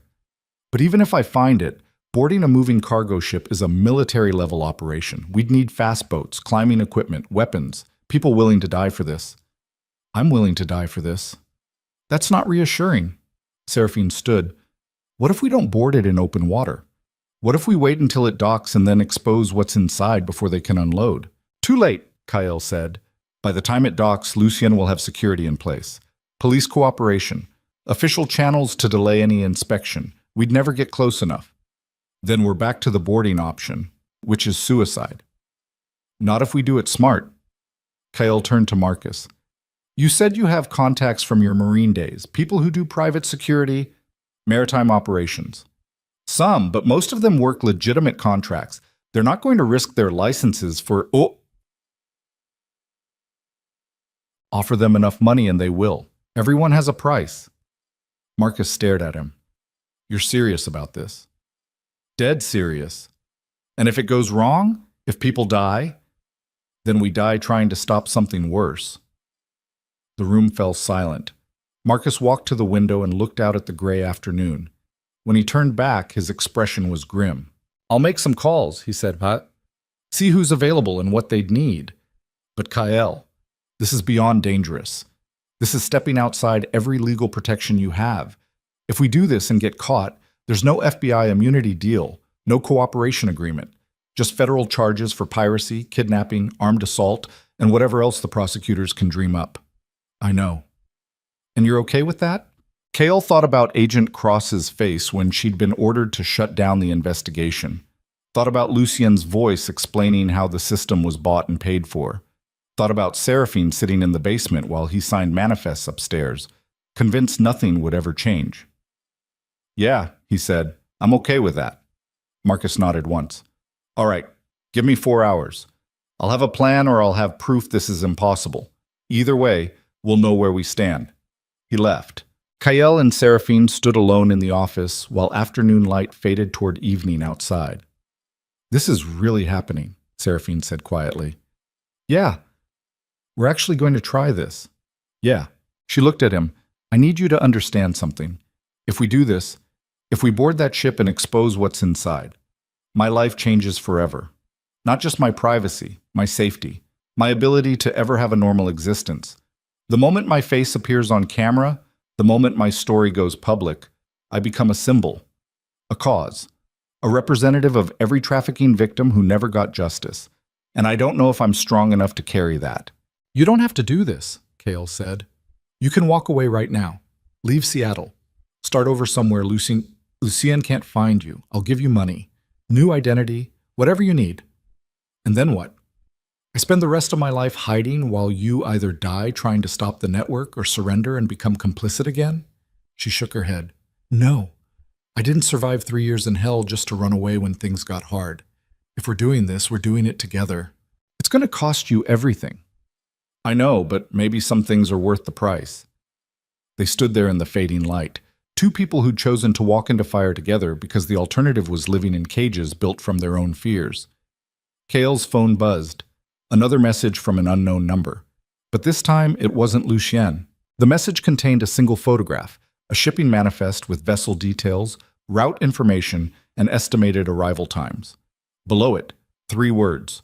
North Pacific Valor. Docking, 62 hours. No signature, no explanation, just information. Who sent that? Seraphine asked. Kael stared at the screen, his mind racing through possibilities. Then it hit him. Agent Cross? What? She couldn't help us officially, but she could send us the information we need to help ourselves. The ship name, the timeline, everything Marcus would have spent hours trying to find. You think she's hoping we'll do something she can't? I think she's giving us a chance to finish what she started. Or die trying. Seraphine looked at the photograph on his phone, proof that even inside a corrupt system, some people still wanted to do the right thing, even if they had to do it in shadows. Then we better not waste it, she said. Cale forwarded the information to Marcus with a single-word message. Go. Outside, darkness settled over Seattle like a burial shroud. And somewhere in the North Pacific, a cargo ship carrying human cargo moved closer to port, completely unaware that the trap waiting for it had just changed from law enforcement to something far more dangerous, desperate people with nothing left to lose. Marcus returned at midnight with a plan that sounded like a suicide mission dressed up in tactical language. I found a team, he said, spreading maps across Kael's desk. 6 contractors, all former military, all willing to work off books for the right price. How much? 2 million, cash, half up front. Done. What else? Fast boats. RHIBs, rigid hull inflatable boats, capable of intercepting a cargo vessel in open water. I know a guy who runs maritime security training. He can provide 2 boats, full equipment, no questions asked. Cost? Another $1 million. Fine. Marcus looked at him. You understand you're burning through your liquid assets like they're toilet paper, right? Between the boats, the team, and the logistics, you're looking at $4 million for an operation that has maybe a 30% chance of success. What's the other 70%? We die. We get arrested. We fail to find anything incriminating, and the whole thing becomes an expensive embarrassment. I'll take 30%. Marcus nodded grimly and continued. The intercept happens here. He pointed to a spot on the map 50 miles off the Washington coast. North Pacific Valor follows a shipping lane that brings it within range of fast boats launched from Westport. We'll have a 6-hour window to intercept before it enters territorial waters and becomes untouchable. What happens after we board? That's where it gets complicated. We need documentation, video evidence that can't be dismissed or covered up, which means someone has to go inside the cargo holds, find whatever's hidden there, and broadcast it live. I'll do it, Kael said. No, you won't. You'll be running operations from the boat. I'll go inside.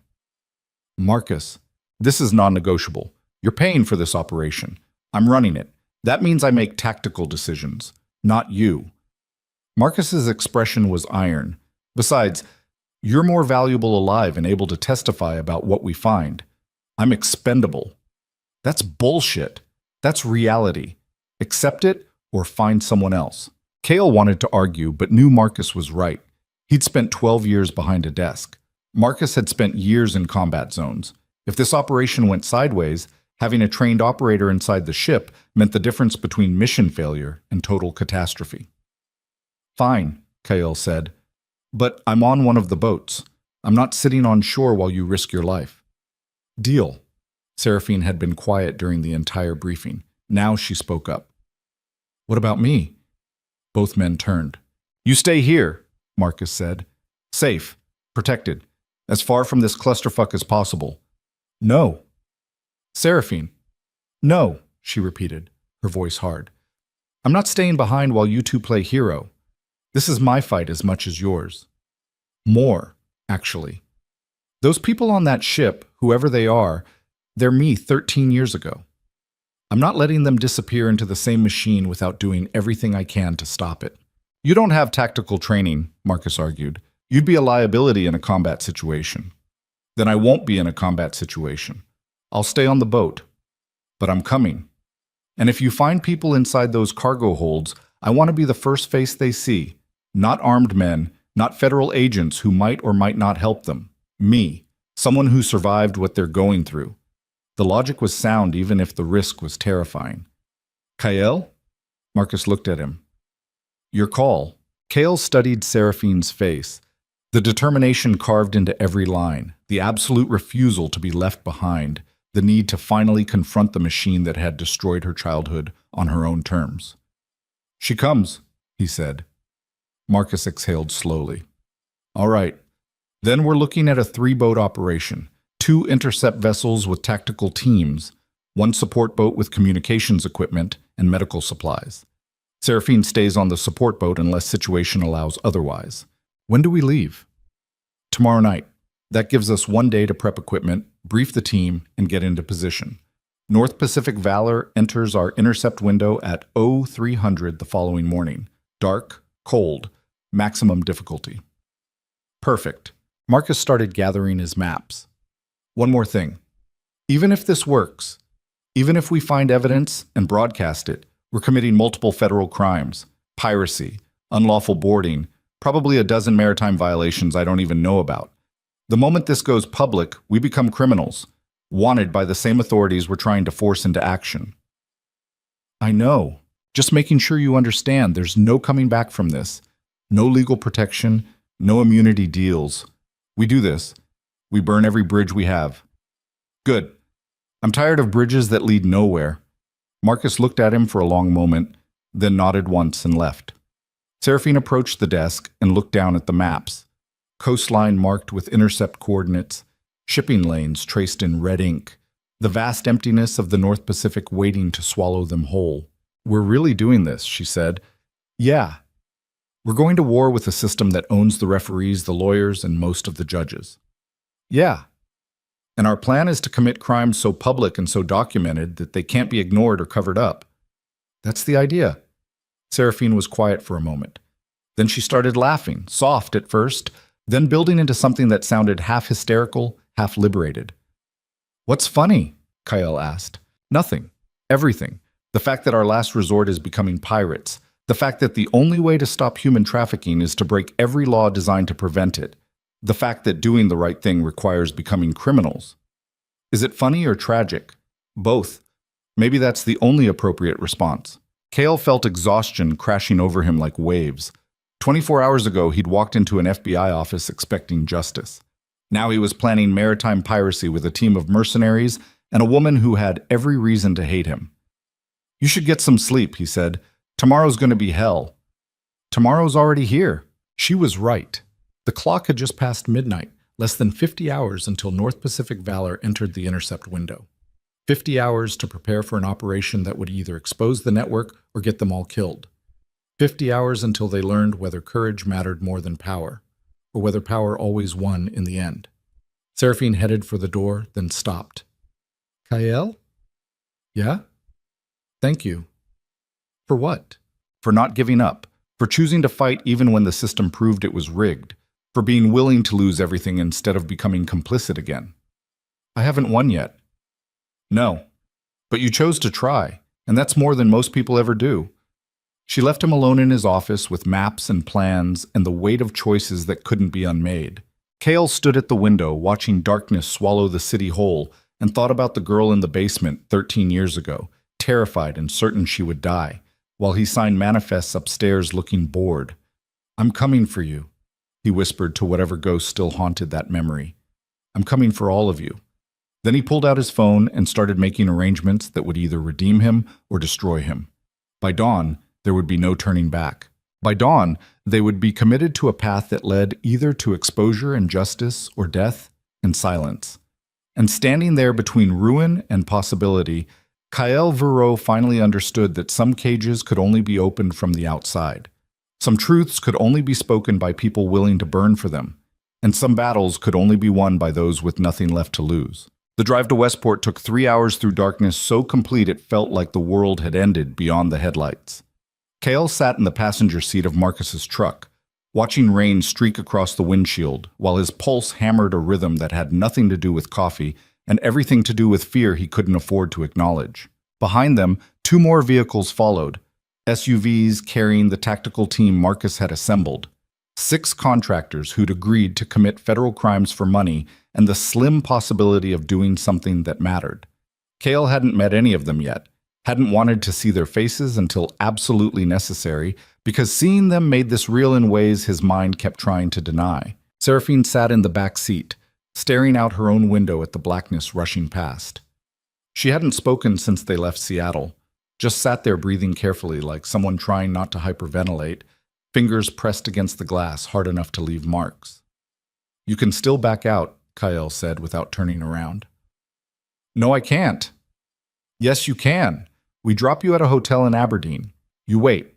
If this works, we come back for you. If it doesn't, you disappear. I said no. The finality in her voice killed further argument. Marcus's phone buzzed in the center console. He glanced at the screen while keeping one hand on the wheel. Team leader confirming equipment load, he said. 2 RHIBs fueled and ready. Communications gear tested.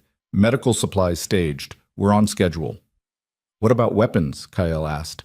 Everyone's armed. Suppressed carbines, sidearms, non-lethal options if situation allows.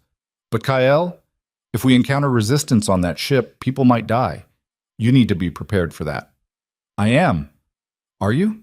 Because there's a difference between being willing to risk your own life and being willing to watch someone else bleed out because of decisions you made. Cale thought about the manifests he'd signed 15 years ago. Thought about all the people who'd bled and died and disappeared because of logistics he'd authorized without asking questions. Thought about Seraphine locked in a basement while he looked bored. I'm prepared, he said quietly. They reached Westport just after 2 in the morning. The small fishing town slept beneath heavy clouds that pressed down like wet concrete. Marcus navigated through empty streets to a private marina where boats rocked against docks in darkness, broken only by scattered security lights. A man stood waiting near the water, tall, weathered, wearing a waterproof jacket that had seen better decades. He approached as they parked. You Marcus? His voice carried the rough edges of someone who'd spent years shouting over engine noise. Yeah, you must be Donnelly. That's me. Donnelly glanced at the SUVs pulling in behind them. Your team? Yeah. They know what they're getting into? They know enough. Donnelly nodded once. Boats are ready. Fuel topped off. Navigation systems programmed with intercept coordinates. But I gotta tell you, conditions are shit. Swells running 12 to 15 feet. Visibility near zero. This is not a night anyone should be on the water. We don't have a choice. Everyone's got a choice. You're just making a bad one. Donnelly pulled out a handheld GPS unit. Target vessel is here. He pointed to a blinking dot on the screen, moving at 14 knots on a heading that brings it through your intercept window in approximately 90 minutes.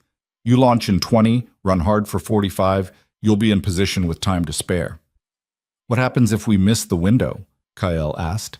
Donnelly looked at him like he was stupid. Then you don't intercept. Ship enters territorial waters and becomes the Coast Guard's problem, which means your problem becomes impossible. We won't miss it. Sure. Just like you won't capsize in 15-foot swells or get shot by whatever security that cargo ship is carrying. Confidence. I like that in clients who pay cash. The tactical team started climbing out of their vehicles. Cale finally saw them clearly in the security lights. 6 hard-faced men who moved with the kind of efficiency that came from years of violence. They wore dark tactical gear and carried equipment bags that probably contained enough firepower to start a small war. One of them approached Marcus. Older than the others, maybe 50, with gray stubble and eyes that had seen too many things to be impressed by anything. We ready? He asked. Yeah, this is Kyle Viro. He's running the operation. No, he's not. The man's tone allowed zero argument. I'm running tactical. He's running objectives. Big difference. Fair enough, Cale said. What's your name? Graves. That's all you need to know. He gestured to his team. We go in fast, secure the deck, locate cargo holds, document whatever we find, extract before security responds or authorities arrive. Simple. Nothing about this is simple. No. But treating it like it's complicated gets people killed. So we keep it simple. Follow orders. Don't be a hero. Let professionals do professional work. Kyle wanted to argue but recognized the logic. These men knew maritime assault. He knew spreadsheets and construction contracts. Letting them run tactics while he focused on objectives made sense. All right, he said. Your show. Graves nodded once, then turned to his team. Load up. We launch in 15. The next 15 minutes dissolved into controlled chaos. Equipment bags transferred to boats. Weapons checked and rechecked. Communications gear tested. Graves briefed his team in low voices while Donnelly made final adjustments to navigation systems. Cale stood near the water's edge, watching waves slap against dock pilings, with enough force to shake the wooden planks beneath his feet. The ocean stretched away into darkness that felt infinite and hostile. Somewhere out there, a cargo ship carrying human cargo moved closer. Somewhere out there, the moment of truth approached like a freight train he couldn't stop, even if he wanted to. Seraphine appeared beside him. "Second thoughts?" she asked. "About 100 of them." "Me too." They stood in silence for a moment, watching darkness swallow the marina.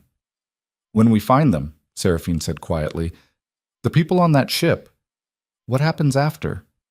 After we document everything and broadcast it and force the truth into daylight, what happens to them?" "They get help, medical care, trauma counseling, legal protection." "From who? The same system that shut down our FBI confession? The same authorities that take orders from people who profit from trafficking?" Cale didn't have a good answer. "I keep thinking about what comes after," Seraphine continued. "We expose the network. We burn Lucien and Valicrest. We destroy the infrastructure. But the survivors, the actual human beings we're supposedly saving, they still have to live in a world that allowed this to happen. They still have to navigate systems that failed them. They still have to carry trauma that never fully heals." "So what are you saying?" "I'm saying this is more complicated than rescue, more complicated than exposure and justice. The people on that ship aren't just victims waiting to be saved. They're survivors who'll spend years trying to rebuild lives that were stolen. And I don't know if what we're doing tonight actually helps them or just creates a different kind of nightmare." Kyle looked at her. "You want to back out?" "No. I want you to understand that this isn't a clean victory, even if it works. It's messy and complicated, and some of those people might never recover. But we do it anyway, not because it fixes everything, because it's better than doing nothing." "Time to load," Marcus called from the boats. They walked down the dock together. 2 RHIBs waited, engines rumbling like caged predators. The tactical team had already boarded the first boat, 6 armed men checking equipment with mechanical efficiency.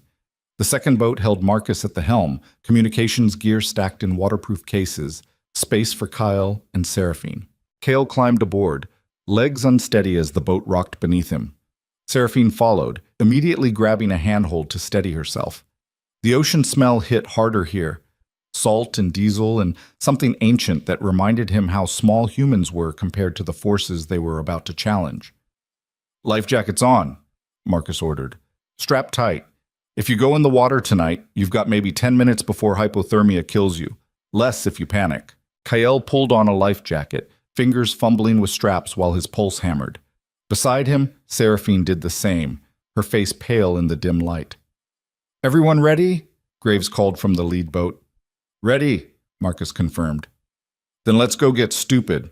The RHIBs pulled away from the dock in perfect synchronization, engines growling as they accelerated toward open water. Within minutes, the marina lights faded behind them, swallowed by darkness so complete it felt like traveling through a void. The only reference points were running lights on the lead boat and the GPS screen glowing in Marcus's hands. The swells hit them as soon as they cleared the harbor mouth. The RHIB climbed a wave that felt impossibly steep, hung at the crest for a sickening moment, then dropped into the trough with enough force to rattle Kael's teeth. Freezing spray exploded across the bow, soaking everyone instantly despite their waterproof gear. Seraphine made a sound that might have been fear or nausea or both. "Hold on," Marcus shouted over the engine roar and crashing waves. "It gets worse." He wasn't lying. For the next 40 minutes, the RHIB pounded through seas that seemed designed to kill them. Waves came from impossible angles, slamming into the hull with enough force to throw Kael against his restraints. Salt spray filled his mouth and nose. His hands ached from gripping the safety rail.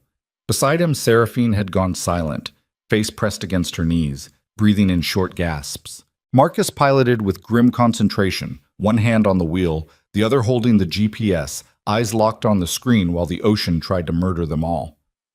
10 minutes to intercept point," he shouted. Kael forced his eyes open and looked ahead. Through the spray and darkness, he could make out running lights. The lead boat still intact, still driving forward through conditions that should have sent them back to shore. Then new lights appeared in the distance, massive, brilliant white against the black sky. The cargo ship. "Target acquired," Marcus said into his radio. "Moving to intercept positions." The RHIBs split apart, engines screaming as they accelerated on converging courses toward the massive vessel.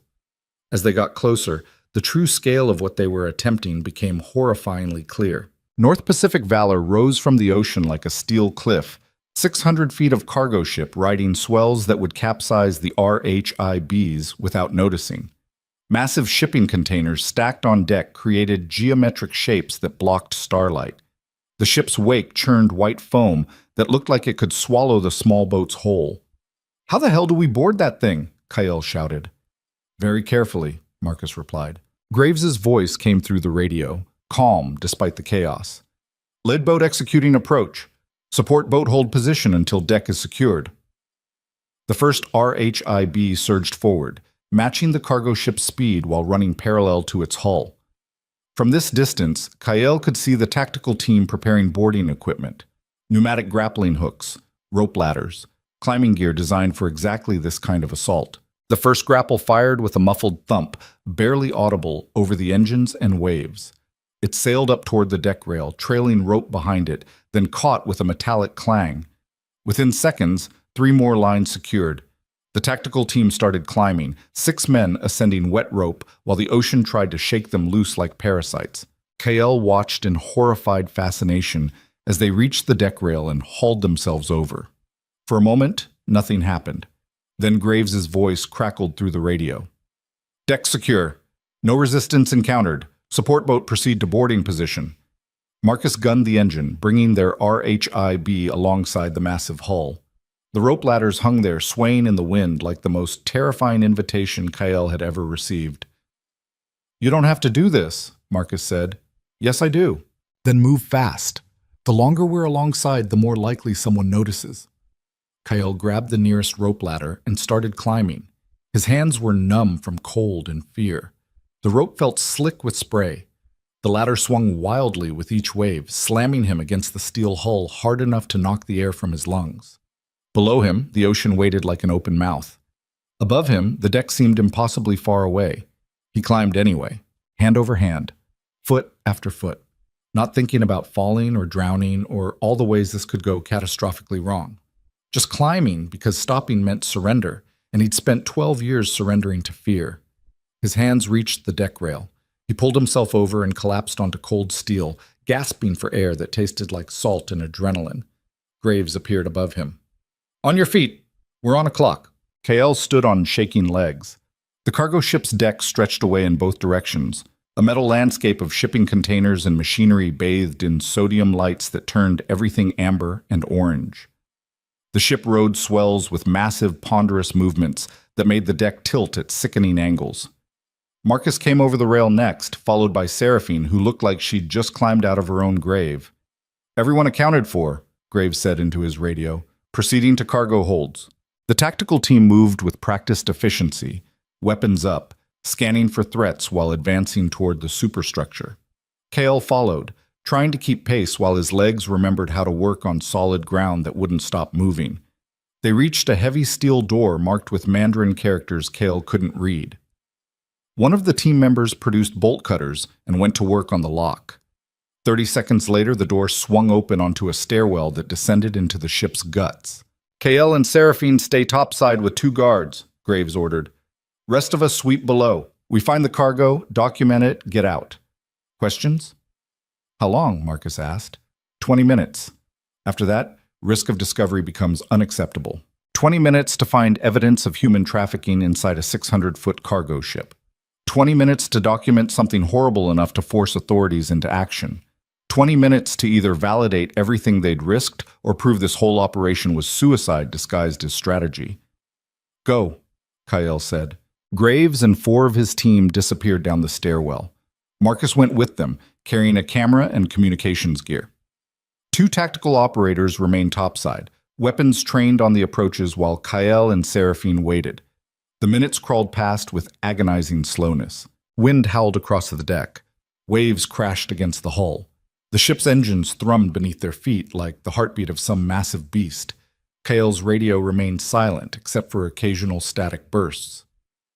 "What if there's nothing down there?" Seraphine asked quietly. "Then we've committed maritime piracy for nothing. And if there is something, then we've started a war we can't win conventionally. We just have to make sure the opening shot matters." More silence. Then Marcus's voice exploded. exploded through the radio, tight with something between horror and rage. We found them. Jesus Christ, Cale, we found them. Cale's heart stopped. How many? 37, maybe 40, packed into containers modified with ventilation and basic sanitation. Men, women, children, some of them, Marcus's voice cracked. Some of them aren't conscious. Medical emergency. We need extraction now. Can you document it? I'm filming everything, but Kyle, we can't just leave them here. These people need immediate medical attention. Some of them might not survive another hour. Kyle looked at Seraphine. Her face had gone white. What do we do? She whispered. This was the decision that mattered. This was the moment where theory met reality and people either committed to their principles or found reasons to walk away. They could document the evidence and extract clean, broadcast the footage, and force authorities to respond while keeping themselves safely distant from consequences. Maintain deniability, minimize legal exposure, or they could stay. They could evacuate survivors. They could turn this from a documentation mission into a rescue operation that would absolutely, definitely, irreversibly destroy any chance of avoiding federal prosecution. Graves, Kyle said into the radio, can we evacuate them? Negative. We don't have transport capacity. The RHIBs might hold a dozen people maximum in these seas. We'd need Coast Guard assistance, which means calling authorities, which means this whole operation becomes public immediately and we lose control of the narrative. What about the cargo ship itself? Can we divert it to port? You want to hijack a cargo vessel? I want those people off this ship alive. Then you're talking about piracy. Full scale, no going back, federal prison for life piracy. Marcus's voice cut in. KL, I'm looking at a kid who can't be older than 9, unconscious, breathing but barely. If we leave her here, she dies. If we call the Coast Guard, maybe they arrive in time, maybe they don't. And either way, we get arrested the moment they show up. Kyle closed his eyes. Every rational calculation said extract with the footage. Every practical consideration said minimize exposure. Every survival instinct said don't make this worse than it already was. But standing on that freezing deck with wind cutting through his clothes and salt spray stinging his eyes, Kyle finally understood something fundamental. Redemption wasn't about making smart choices. It was about making the choice you could live with. We're not leaving them, he said. Kyle, Graves started. We're not leaving them, Kyle repeated, his voice hard. I've spent 15 years making practical decisions that let people suffer so I could stay comfortable. I'm done with that. We get those people off this ship, all of them. I don't care what it costs. Silence crackled across the radio. Then Graves's voice came back, carrying something that might have been respect. All right. Then we do this properly. Marcus, keep documenting. I need 2 team members securing the bridge. We're taking control of this vessel and diverting to the nearest port. Everyone else starts evacuating survivors to deck level for Coast Guard transfer. What about ship security? One of the team members asked. If they interfere, we deal with it. But our priority is getting civilians clear. Everything else is secondary. The radio exploded with acknowledgments as the tactical team shifted from documentation mode to full hijacking operation. Kale turned to Seraphine. You should get back on the RHIB. This is about to get very bad very fast. No. Seraphine, I said no. Those people down there, they're terrified, traumatized. The last thing they need is armed men dragging them onto a freezing deck. They need someone who understands, someone who survived. It's not safe. Nothing about this is safe. But I'm going down there anyway. She headed for the stairwell before Kyle could argue further. He followed. The stairs descended into a nightmare Kyle would never forget. The cargo hold stretched away in industrial darkness, broken by emergency lighting that turned everything sickly yellow. Modified shipping containers lined the walls, each one marked with alphanumeric codes that probably meant something to traffickers. Ventilation pipes snaked across the ceiling.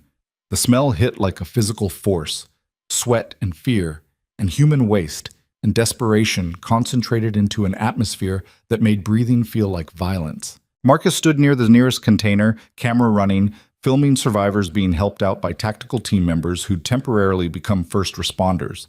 The people emerging looked like ghosts, pale, malnourished, wrapped in thin blankets that wouldn't stop cold or trauma. Some walked on their own. Others needed support. A few had to be carried. Seraphine pushed past Kyle and approached the nearest survivor.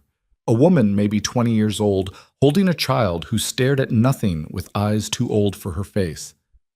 "It's okay," Seraphine said, her voice gentle despite the chaos.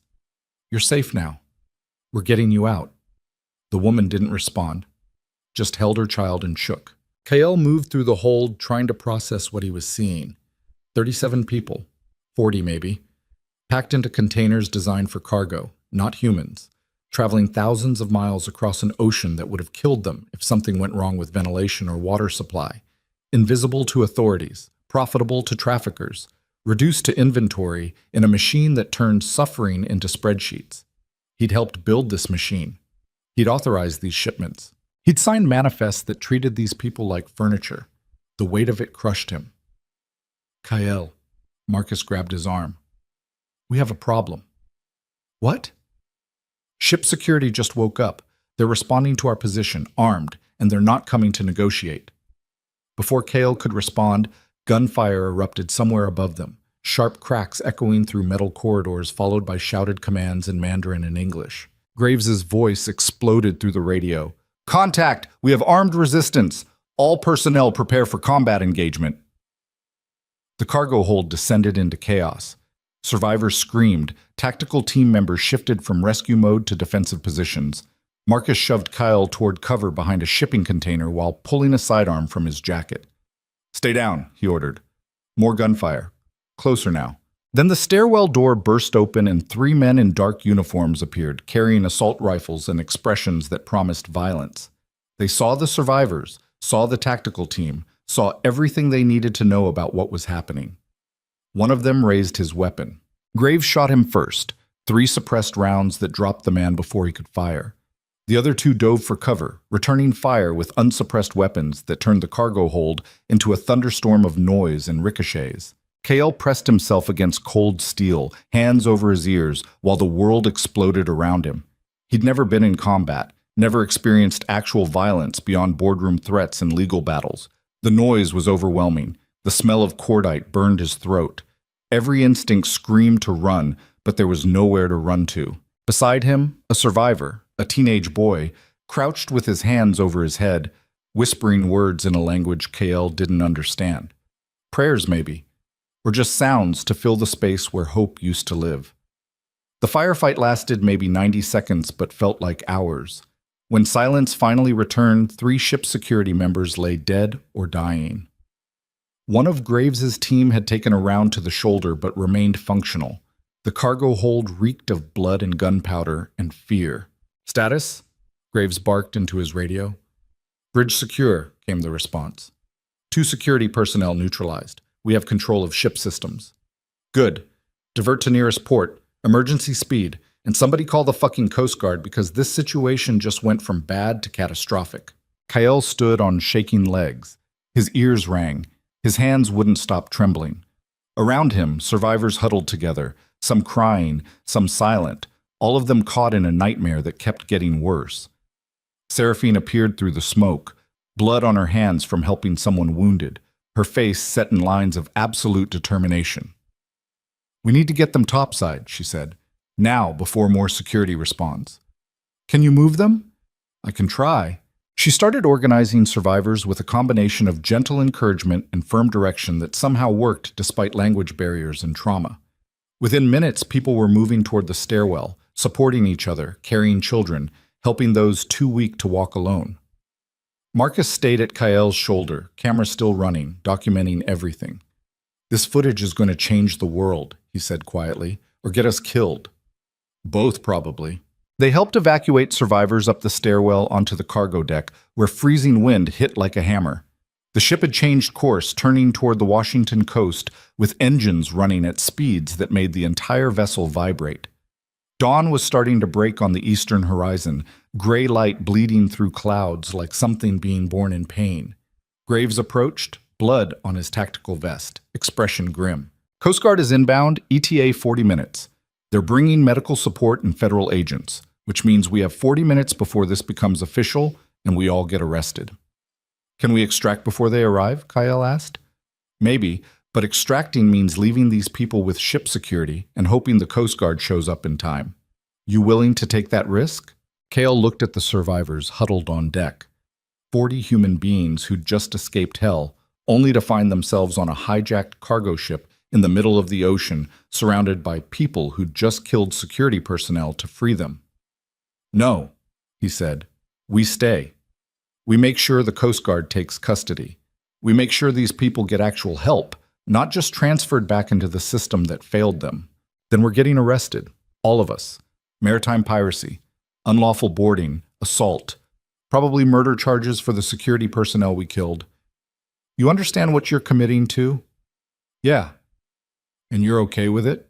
Kale thought about the manifests he'd signed, the basements he'd ignored, the 12 years he'd spent running from responsibility. Thought about Agent Cross shutting down his confession because someone made a phone call. Thought about every time he'd chosen comfort over courage. Yeah, he said. I'm okay with it. Graves nodded once. All right then. Let's make sure this matters. The next 30 minutes moved like a fever dream. Medical supplies distributed. Survivors wrapped in thermal blankets. Marcus's footage transmitted via satellite uplink to media outlets Kyle had contacted before the operation. Journalists he trusted to publish without censorship or delay. Insurance that even if they all got arrested, the truth would still reach daylight. Seraphine moved among the survivors like a shepherd, speaking gentle words in English that probably didn't need translation. Kale watched her comfort a young girl who couldn't stop crying, watched her hold the hand of an elderly man who looked like he'd given up hope years ago, watched her become the person she needed 13 years ago when she was locked in a different basement, waiting for rescue that never came. Then the Coast Guard cutter appeared on the horizon, massive, official, bristling with authority and weapons and all the institutional power that had failed them yesterday but might, just might, have to face the truth today. The cutter approached with searchlights cutting through morning gray, illuminating the cargo ship like evidence at a crime scene. Amplified voices ordered them to stand down, surrender weapons, prepare for boarding. Graves gathered his team. We do this peacefully, weapons on deck, hands visible. No one does anything stupid. We've accomplished the mission. Now we accept consequences. The tactical team set their weapons down with military precision. Carbines, sidearms, everything arranged neatly like surrender executed professionally. Kale stood beside Seraphine at the deck rail, watching Coast Guard personnel prepare boarding equipment. His empire was over, his reputation destroyed, his freedom measured in minutes. Any regrets? Seraphine asked. Hundreds. But not this. Good. The Coast Guard boarded with overwhelming force, armed personnel securing the deck, while medics rushed to survivors. Within minutes, the cargo ship teamed with federal agents documenting everything, photographing evidence, taking statements from survivors who'd just become witnesses in what would probably become the biggest trafficking case in years. A Coast Guard commander approached Kyle, flanked by armed personnel. Kyle Viro? Yeah. You're under arrest for maritime piracy, unlawful boarding of a commercial vessel, assault, and conspiracy to commit federal crimes. Turn around and place your hands behind your back. Kale complied. Cold metal handcuffs locked around his wrists with a finality that felt like punctuation on a sentence that had started 15 years ago. Behind him, tactical team members received the same treatment. Marcus, Graves, all of them processed with mechanical efficiency. Then Seraphine. Seraphine Vale on us, the commander asked. Yes. I'm placing you under arrest as well. On what charges? Conspiracy to commit piracy, aiding and abetting, possibly more depending on investigation results. Seraphine extended her wrists. Then you better make sure those survivors get real help, because if they just disappear back into the system, if they get deported or detained or lost in bureaucracy, I'll spend whatever time I have left making sure everyone knows the Coast Guard failed them twice. The commander's expression flickered with something that might have been respect or might have been annoyance. They'll get help, he said. You have my word. Words are cheap. I want accountability. So do I. Now turn around. Seraphine turned. The handcuffs clicked shut. As they were led toward the Coast Guard cutter for transport to federal custody, Kyle looked back at the cargo ship one final time. Medics worked among survivors. Agents photographed containers that had held human cargo. Dawn light illuminated everything in shades of gray and gold that made the whole scene look like something from a documentary about crimes people wished weren't real. Marcus appeared beside him, also in handcuffs. Footage uploaded, he said quietly. Every major outlet. It'll start hitting news cycles within the hour. Will it matter? I don't know, but at least we tried. They boarded the Coast Guard cutter and were processed into holding cells below deck. Small rooms with bunks and locked doors and the smell of diesel fuel and institutional paint. Kale sat on his bunk and stared at gray walls while the cutter's engines thrummed beneath him, carrying him toward federal prosecution and everything that came after. He'd destroyed his empire, ruined his reputation, committed crimes that would probably put him in prison for years. But somewhere above deck, 40 human beings breathed free air for the first time in months or years. Somewhere in Seattle, media outlets prepared to broadcast footage that couldn't be censored or controlled. Somewhere beyond his cell, the machinery of justice ground slowly forward whether it wanted to or not.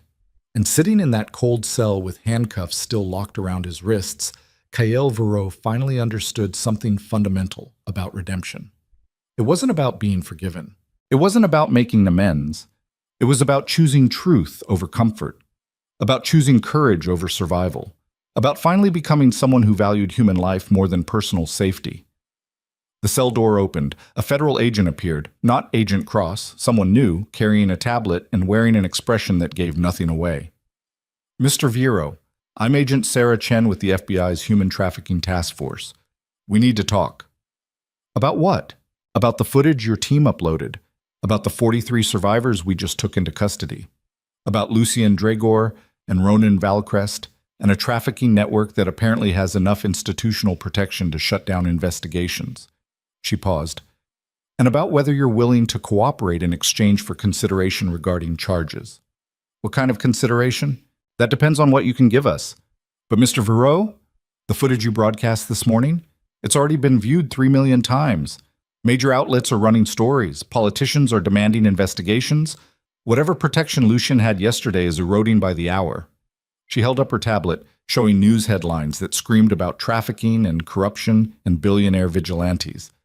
You've started something. The question is whether you're willing to help us finish it. Kael looked at the headlines, saw his face, saw Seraphine's face, saw survivors being led to safety while Coast Guard personnel documented everything. I'll cooperate, he said, on one condition. What? The survivors. Every single one. They get real help. Real protection, not just processing and deportation, actual support, medical care, trauma counseling, legal advocacy, everything they need to rebuild. We can arrange. I want it in writing. I want oversight. I want accountability. Because if they disappear into bureaucracy, if they get lost in the system, this all meant nothing. Agent Chen studied him for a long moment. All right, she finally said. I'll make sure it's part of the cooperation agreement. But Mr. Verreau, you just committed serious federal crimes. Even with cooperation, even with the survivor's testimony, you're looking at prison time. I know. And you're okay with that? Kael thought about the question. Thought about the girl in the basement 13 years ago. Thought about the manifests he'd signed. Thought about 12 years of running from responsibility. Yeah, he said. I'm okay with that. Then let's get started. She pulled out a recorder, and Kael began confessing again. But this time, someone was actually listening.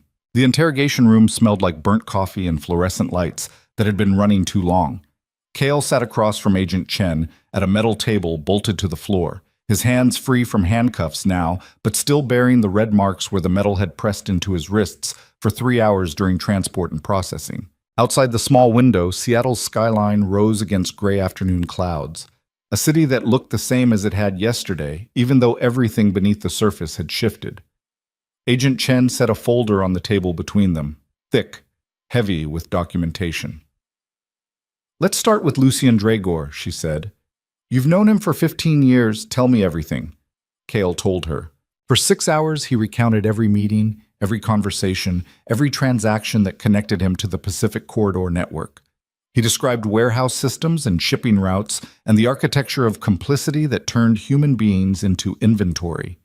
He named names, some living, some dead, some still operating inside the system pretending to be legitimate.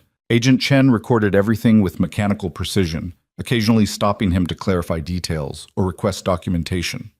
Other agents came and went, bringing files and photos and evidence that corroborated pieces of Kael's confession. The interrogation felt less like an attack and more like an archaeological dig, carefully excavating layers of buried crimes with tools designed to preserve context. When they reached the present day, Agent Chen pulled out a series of photographs showing Lucian at various locations over the past week: restaurants, private clubs, a marina where expensive boats rocked against their moorings. "We've been tracking him since your footage hit the news," she said. "He hasn't run, hasn't tried to flee the country, just continues operating like nothing happened." "That's his play," Kael said. "Act innocent. Let lawyers handle everything. Trust that institutional protection holds." Will it hold? I don't know. 24 hours ago, I would have said yes. Now? He gestured toward the window where Seattle continued breathing. "Your investigation got shut down yesterday. Today you're sitting here taking my confession. Something changed." Agent Chen's expression tightened. "What changed is 3 million people watched footage of trafficking survivors being rescued from a cargo ship.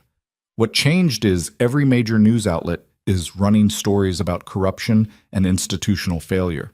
What changed is politicians can't ignore this anymore without destroying their careers. So public pressure matters more than phone calls from powerful people. Sometimes, when the pressure gets loud enough." She paused. "But that doesn't mean Lucian goes down easy. He's already lawyered up. So is Ronan Valcrest.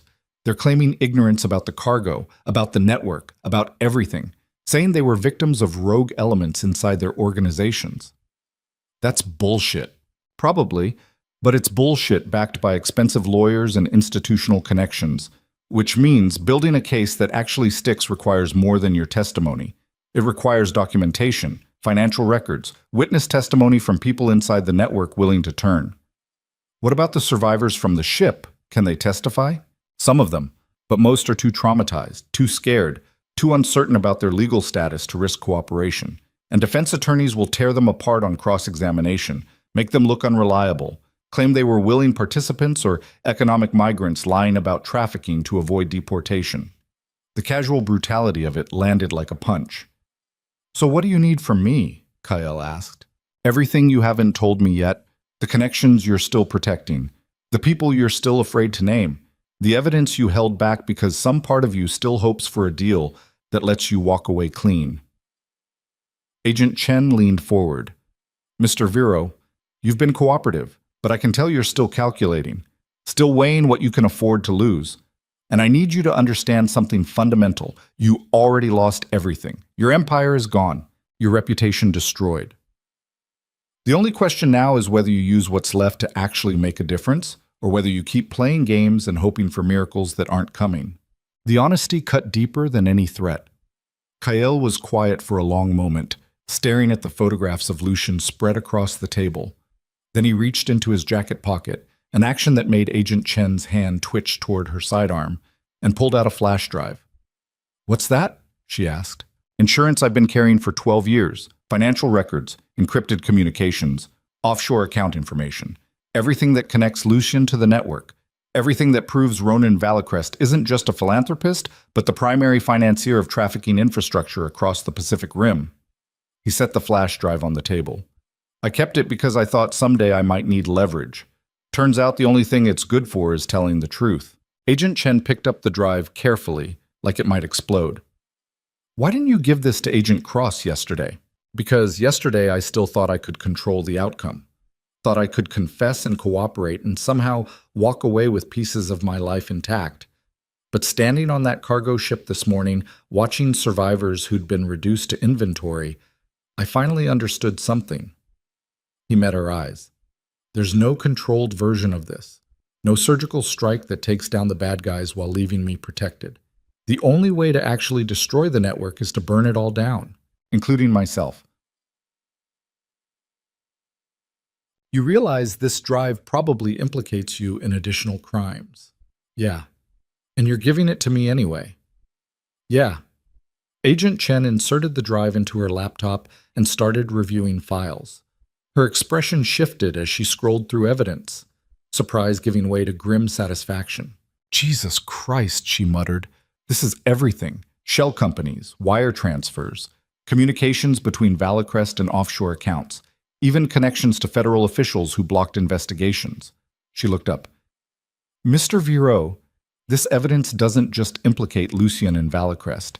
It implicates people inside the Justice Department, inside Homeland Security, potentially inside the FBI itself. I know, which means pursuing it creates massive complications, political shitstorms, internal investigations, people with power and influence fighting to bury this before it destroys their careers. Can you pursue it anyway?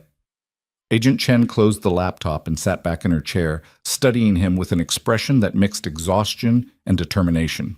I've been chasing trafficking networks for 8 years, she said quietly. I've watched investigations get shut down, watched evidence disappear, watched survivors get deported while traffickers walked free because someone made a phone call or filed the right paperwork. I've spent most of my career feeling like I'm fighting a war where the other side owns the referees. She paused. So yeah, I can pursue it. I will pursue it, even if it costs me my career, because someone has to. Thank you. Don't thank me yet. This investigation is going to take months, maybe years, and there's no guarantee we win. Lucien and Valicrest have resources we can't match. They have lawyers who will drag this through courts until witnesses disappear or lose credibility. They have institutional protection that won't collapse just because we have evidence. She tapped the laptop. But we have this now. And we have your testimony. And we have 43 survivors who might, just might, be willing to speak once they feel safe enough. So we have a chance, a real chance. That's more than I've had in years. A knock on the door interrupted them. Another agent appeared, young, nervous-looking, carrying a tablet. Agent Chen, you need to see this. She took the tablet and her expression went rigid. What is it? Kael asked. Lucien Dragor just held a press conference. He's claiming you framed him. Says the cargo ship operation was a vigilante action by a disgraced billionaire trying to manufacture evidence against business rivals. He's threatening lawsuits, demanding your prosecution, calling you a terrorist. The audacity of it was breathtaking.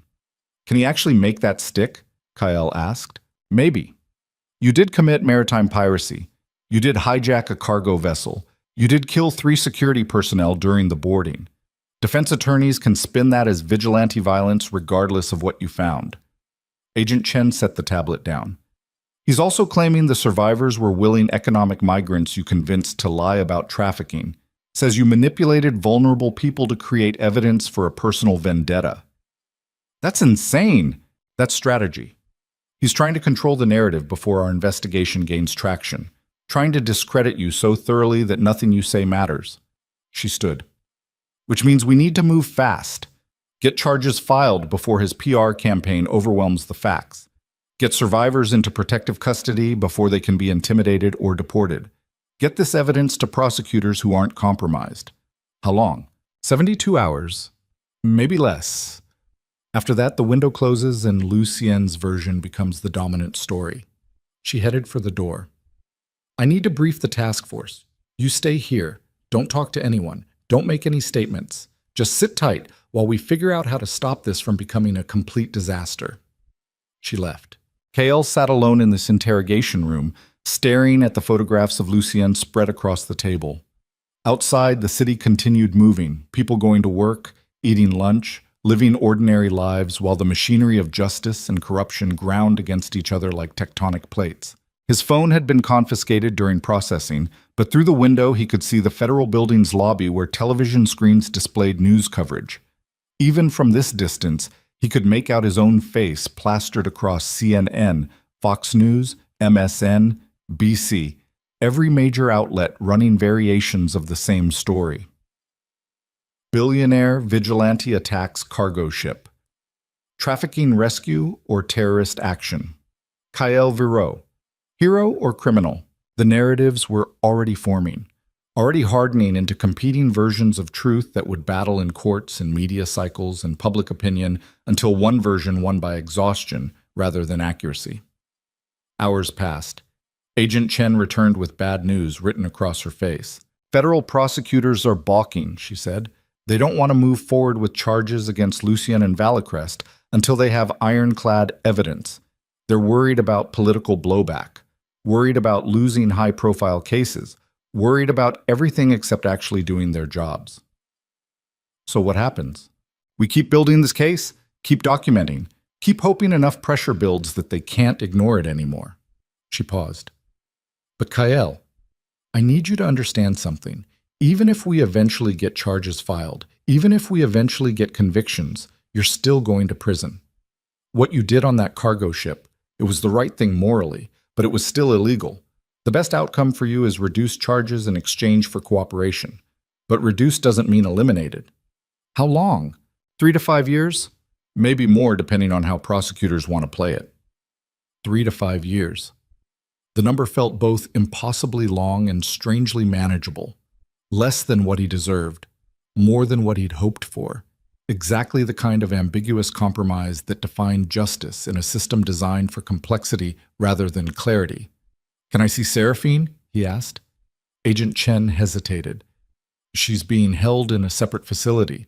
Different charges, different circumstances. Is she okay? Physically, yes. Emotionally? She shrugged. She just relived her worst trauma in front of federal agents while being processed for crimes she committed trying to stop the same system that failed her 13 years ago. How okay can she be? I need to talk to her. That's not possible right now. Maybe later, after arraignment, after lawyers get involved and work out custody arrangements. Agent Chen softened slightly. But I can tell you she's asking about the survivors, demanding guarantees they get real help. She's still fighting even from inside a cell. That sounded exactly like Seraphine. The door opened again. This time a federal marshal appeared, carrying handcuffs. Time to move you to pretrial detention, he said. Arraignment is tomorrow morning. Until then, you're in federal custody at SeaTac. The handcuffs clicked shut around Kael's wrists for the second time that day. But SeaTac Federal Detention Center was exactly as grim as expected. Concrete walls, fluorescent lights, the institutional smell of cleaning chemicals, and despair. Kael was processed through intake, photographed, fingerprinted, issued orange jail scrubs that felt like surrender-made fabric. His cell was small, 8 by 10 feet. Bunk bolted to the wall. Metal toilet, narrow window that showed nothing except concrete courtyard and razor wire. He sat on the bunk and stared at gray walls while his mind spun through everything that had led here.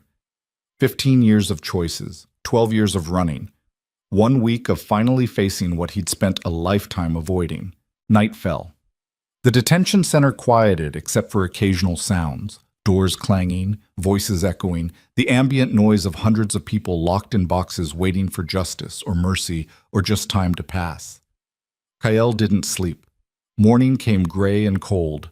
The arraignment took place in a federal courthouse downtown, a massive building that smelled like marble and authority. Kael was transported in chains, processed through security, led into a courtroom where photographers and reporters packed every available seat.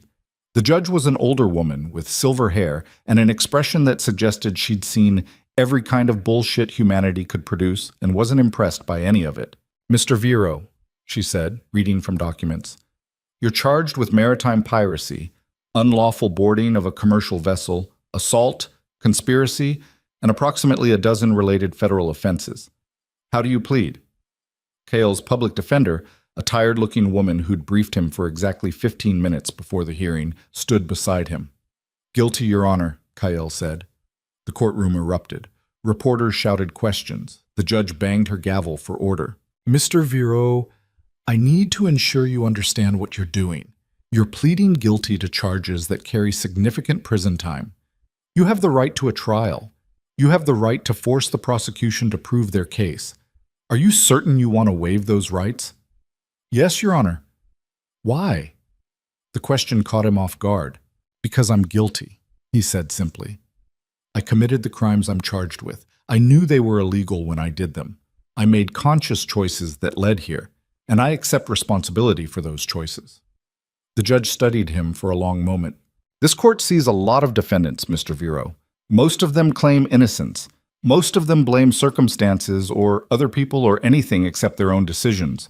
You're the first person in 6 months to stand here and simply admit guilt. She paused. Given the unusual circumstances of this case, and given your cooperation with federal investigators, I'm ordering a full presentencing investigation. Bail is denied given flight risk and the severity of charges. You'll remain in federal custody pending sentencing. We'll reconvene in 90 days. OPC, OSD, OWTSIT. The gavel came down. Guards led Kyle back toward the holding cells while reporters shouted questions he didn't answer. As he passed through the courtroom doors, he caught sight of someone in the gallery. Seraphine. She sat near the back, flanked by federal marshals, wearing her own orange scrubs. Their eyes met for just a moment, a connection that held too much history to express in glances but tried anyway. Then she was gone, led away to her own arraignment, her own reckoning with a system that had failed her twice. The 90 days passed with agonizing slowness. Kyle spent them in detention, giving testimony to federal investigators, providing documentation, helping build cases against Lucien and Valicrest, and a dozen other people connected to the network. Agent Chen visited weekly, updating him on progress. The news was mixed. Lucien had been arrested but released on bail. Ronan Valicrest remained free, protected by lawyers who'd managed to distance him from direct evidence. Several mid-level traffickers had been indicted. The cargo ship's owners faced charges. But the institutional protection Kyle had hoped would collapse remained stubbornly intact. It's not enough, Agent Chen admitted during one visit. We're getting convictions on the edges. But the people at the center, the ones with real power and real protection, they're slipping through. What about the survivors? 23 of them agreed to testify. The others are too scared or too traumatized. We've placed them in protective custody, given them access to medical care and counseling. But Kyle? She leaned forward. They're terrified. They don't trust the system. They think we're going to deport them or lock them up or just abandon them once the news cycle moves on. And given how this system has treated trafficking survivors historically, they're not wrong to be afraid. Can you protect them? I'm trying, but I'm one agent, one task force, fighting against bureaucracy and political pressure and people who want this story to disappear. She paused. The only reason we've gotten this far is because of you. Because you forced this into public light in a way that couldn't be ignored. But sustaining that pressure? Making sure these survivors actually get help instead of just being processed back into the machinery? That's a longer fight. One I don't know if we can win. The confession sat heavy between them. Cale thought about the young girl on the cargo ship. The teenage boy whispering prayers in a language he didn't understand. All 43 people who'd escaped one nightmare only to face the uncertainty of systems designed for efficiency rather than healing. What can I do? He asked. Nothing from in here. But after sentencing, after you serve whatever time the judge gives you, you could help, really help. Not with money or influence, with truth, with testimony, with being willing to stand beside survivors and validate their experiences instead of treating them like problems to be solved. I'll do it. Will you? Because that means years of advocacy, years of fighting systems that don't want to change, years of being publicly associated with trafficking survivors in ways that'll make rebuilding your life difficult. It means choosing them over your comfort, every time, for as long as it takes. I said I'll do it. Agent Chen nodded slowly. All right, then maybe this wasn't all for nothing. She left. More weeks passed. Marcus visited once, looking thinner and older than Kyle remembered. He'd been released on bail pending his own trial, charged with lesser offenses given his tactical role rather than decision-making authority. How you holding up? He asked. Surviving, Kyle said. You? Same. My lawyer thinks I'll get 2 years, maybe less with cooperation credit. He paused. Was it worth it? You tell me. I've been watching the news. Lucien's PR campaign is working. Half the country thinks you're a hero. The other half thinks you're a terrorist. And the survivors we rescued? Most people forgot about them within a week. Just another story that got loud for a minute, then faded into background noise. Marcus leaned back in his chair. So I don't know if it was worth it. I don't know if anything actually changed except we all ended up in prison. Something changed, Kyle said quietly. What? Us. We changed. We stopped being people who looked away. We stopped choosing comfort over courage. And maybe that's all we can control. Maybe the rest, whether the system actually reforms, whether Lucien goes to prison, whether those survivors get real help, maybe all of that is beyond us. But we made a choice that mattered, and I have to believe that counts for something. Marcus was quiet for a moment. You sound different, he finally said. How? Less angry, less desperate, like you've accepted something. Maybe I have. What? That punishment and honesty aren't the same thing. That prison is what I deserve for crimes I committed. But honesty, actually facing what I did, actually taking responsibility without excuses, that's what changes you. Prison just takes your time. Honesty takes your soul and gives you a chance to build something better from the wreckage. Marcus stood to leave. You're a better man than I thought, Kyle. I hope you survive whatever comes next. You too. They shook hands through the small opening in the visitation barrier. Then Marcus was gone. Sentencing day arrived with the same gray Seattle weather that had witnessed everything else. The courtroom was less crowded this time, just reporters, federal officials, a handful of people Kyle didn't recognize. Seraphine sat in the gallery again, having been sentenced the week before to time served plus probation given her status as both victim and participant. Their eyes met across the courtroom. She nodded once. He returned it. The judge entered. Everyone stood. Mr. Viro, she began, reading from documents that detailed every crime, every mitigating factor, every aggravating circumstance. You've pleaded guilty to serious federal offenses. You've cooperated extensively with investigators. You've provided evidence that has led to multiple arrests and indictments. But you've also committed acts of violence that resulted in deaths. You've violated maritime law in ways that created international incidents. And you've taken justice into your own hands in a manner that undermines the rule of law. She paused. However, in my 30 years on the bench, I've never encountered a case quite like this. A defendant who admits guilt without reservation, who cooperates without seeking deals or protections, who seems genuinely committed to accepting responsibility rather than minimizing consequences. The presentencing report indicates you've spent the past 90 days helping investigators build cases against a trafficking network that has operated with impunity for years. Multiple survivors have submitted letters describing how your actions, however illegal, saved their lives. The judge set the documents down. This court must balance justice with mercy, must consider both the crimes committed and the circumstances that led to them, must weigh punishment against rehabilitation. She looked directly at Kyle. I'm sentencing you to 5 years in federal prison. You'll serve a minimum of 42 months before being eligible for parole. During incarceration, you'll continue cooperating with federal investigators. Upon release, you'll serve 3 years supervised probation and perform 1,000 hours of community service specifically related to supporting trafficking survivors. 5 years. 42 months minimum. The number landed with finality. Do you have anything to say? The judge asked. Kale stood. Just that I accept the sentence, Your Honor, and I'm grateful for the opportunity to use whatever time I have left making amends for the harm I caused. The judge nodded. This court is adjourned. The gavel came down one final time. Guards approached to lead Kyle back to detention. As he turned, he looked at Seraphine one last time. She was crying, not from sadness or relief, but something more complicated, something that looked like closure and grief and hope existing simultaneously. She mouthed 2 words, "Thank you." Kyle nodded. Then he was led away to begin serving time that would measure in years, but hopefully, eventually, lead somewhere that resembled redemption. Semik. Federal prison was exactly as brutal and boring as expected. Kale spent the first 6 months adjusting to rhythms that had nothing to do with empire building or wealth management. Wake at 5. Breakfast at 6.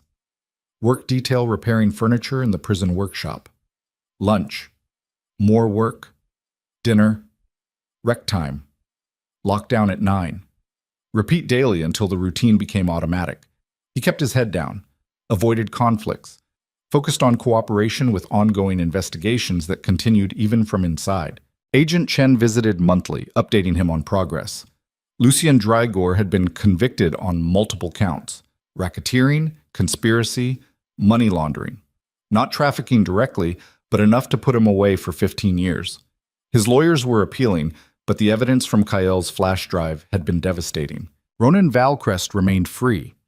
His legal team had successfully argued he was a victim of rogue employees. The shell companies and offshore accounts traced back to subordinates who'd since been arrested and convicted. Valcrest himself walked away with reputation damaged, but freedom intact. It's not justice, Agent Chen admitted. But it's more than we've ever gotten before. Lucien's network is collapsing. Mid-level traffickers are cutting deals to avoid harsher sentences. The infrastructure you helped build and then helped destroy, it's gone. Not permanently. These operations always rebuild, but for now, this corridor is shut down. What about the survivors? Most are in long-term care programs, therapy, job training, legal advocacy. Some have been granted asylum. Others are fighting deportation. A few have disappeared back into systems we can't track. She paused. Seraphine visits them sometimes, speaks at advocacy events, tells her story. She's become a voice for people who usually don't get heard. How is she? Surviving. Building something new from the wreckage. Same as you. Agent Chen stood to leave. Keep cooperating, Kael. Keep testifying when they need you. Keep being honest about what you did and why. It matters more than you know. Months became years. Kael served his time with the same methodical determination he'd once applied to building empires. He testified in trials, provided depositions, helped investigators connect dots that led to more arrests and more convictions. The trafficking network that had once seemed invincible slowly crumbled under accumulated pressure. In his third year of incarceration, something unexpected happened. A letter arrived from one of the survivors, a young woman named Mai who'd been on the cargo ship that night. She wrote in halting English about the life she was building now, about the job she'd found, about the apartment she was renting, about the therapy sessions that were slowly helping her process trauma that would never fully disappear. At the end, she wrote, "You are not good, man. You help make the machine that hurt us, but you also break the machine. You choose to burn everything to save people you never met. I do not forgive you, but I thank you. Because of you, I breathe free air. Because of you, I have chance to become person I was meant to be before they stole my life." That means something. Maybe not redemption, but something. Kael read the letter 3 times, then carefully folded it and placed it inside the book he was reading. A memoir by another survivor who'd turned trauma into advocacy. More letters came. Not many. Not a flood. But enough to remind him that somewhere beyond these walls, people whose names he'd never known were rebuilding lives that had been systematically destroyed. And his choices, however imperfect, however late, had created space for that rebuilding to happen. Parole hearing came in his 42nd month. He sat before a panel of 3 officials who reviewed his case with bureaucratic efficiency. They asked about his crimes, his cooperation, his plans for life after release, his understanding of the harm he'd caused, and the responsibility he still carried. Kael answered honestly.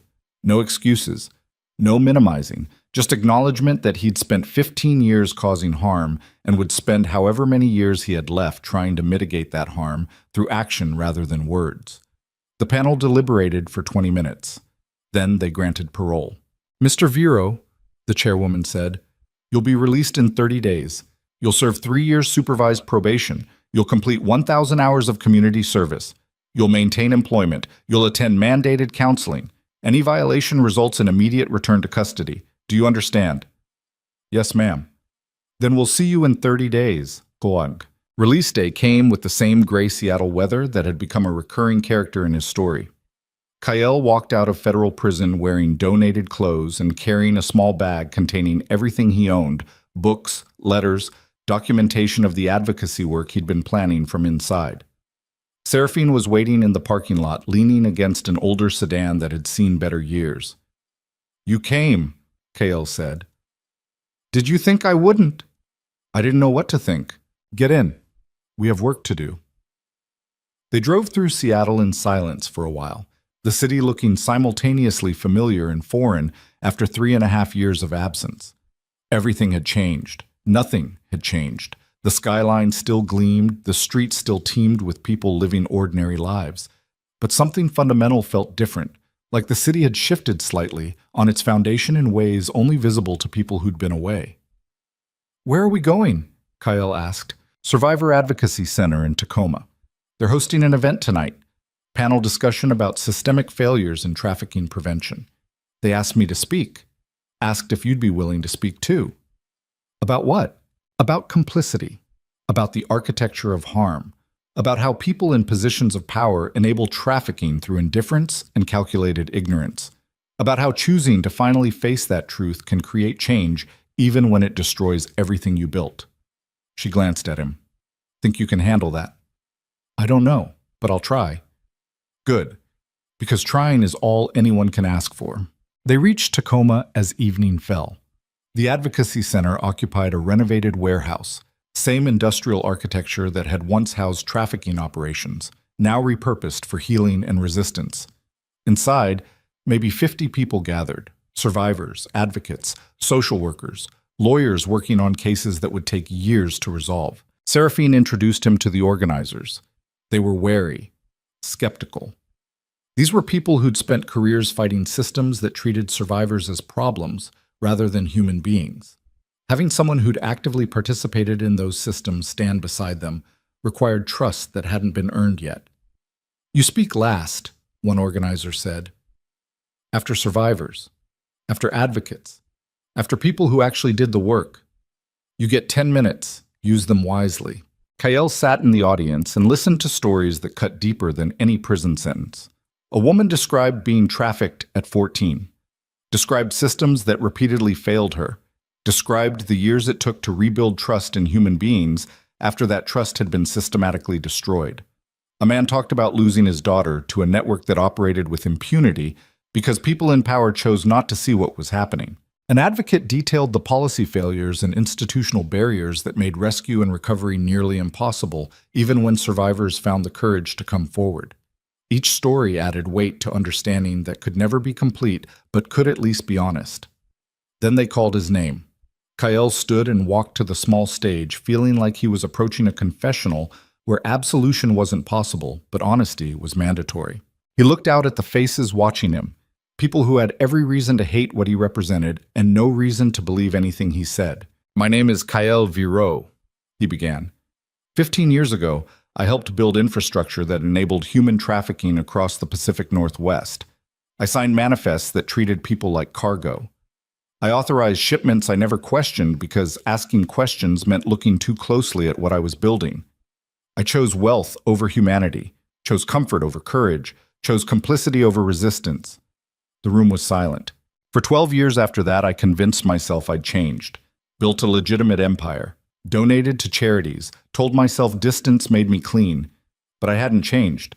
I'd just gotten better at lying to myself, better at looking away, better at building walls between who I was and who I pretended to be. He took a breath. 3.5 years ago, a survivor named Seraphine Vale walked back into my life and forced me to face what I'd spent 12 years avoiding. She asked me a simple question: had I actually changed, or was I just better at pretending?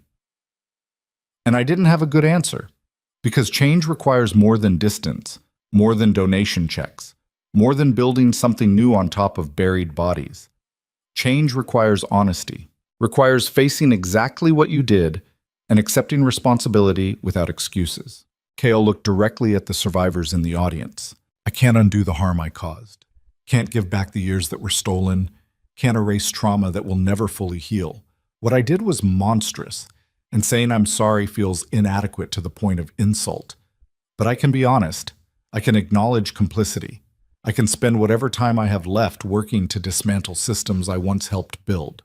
Not because it earns forgiveness, not because it makes me good, but because it's the only response to profound harm that has any integrity."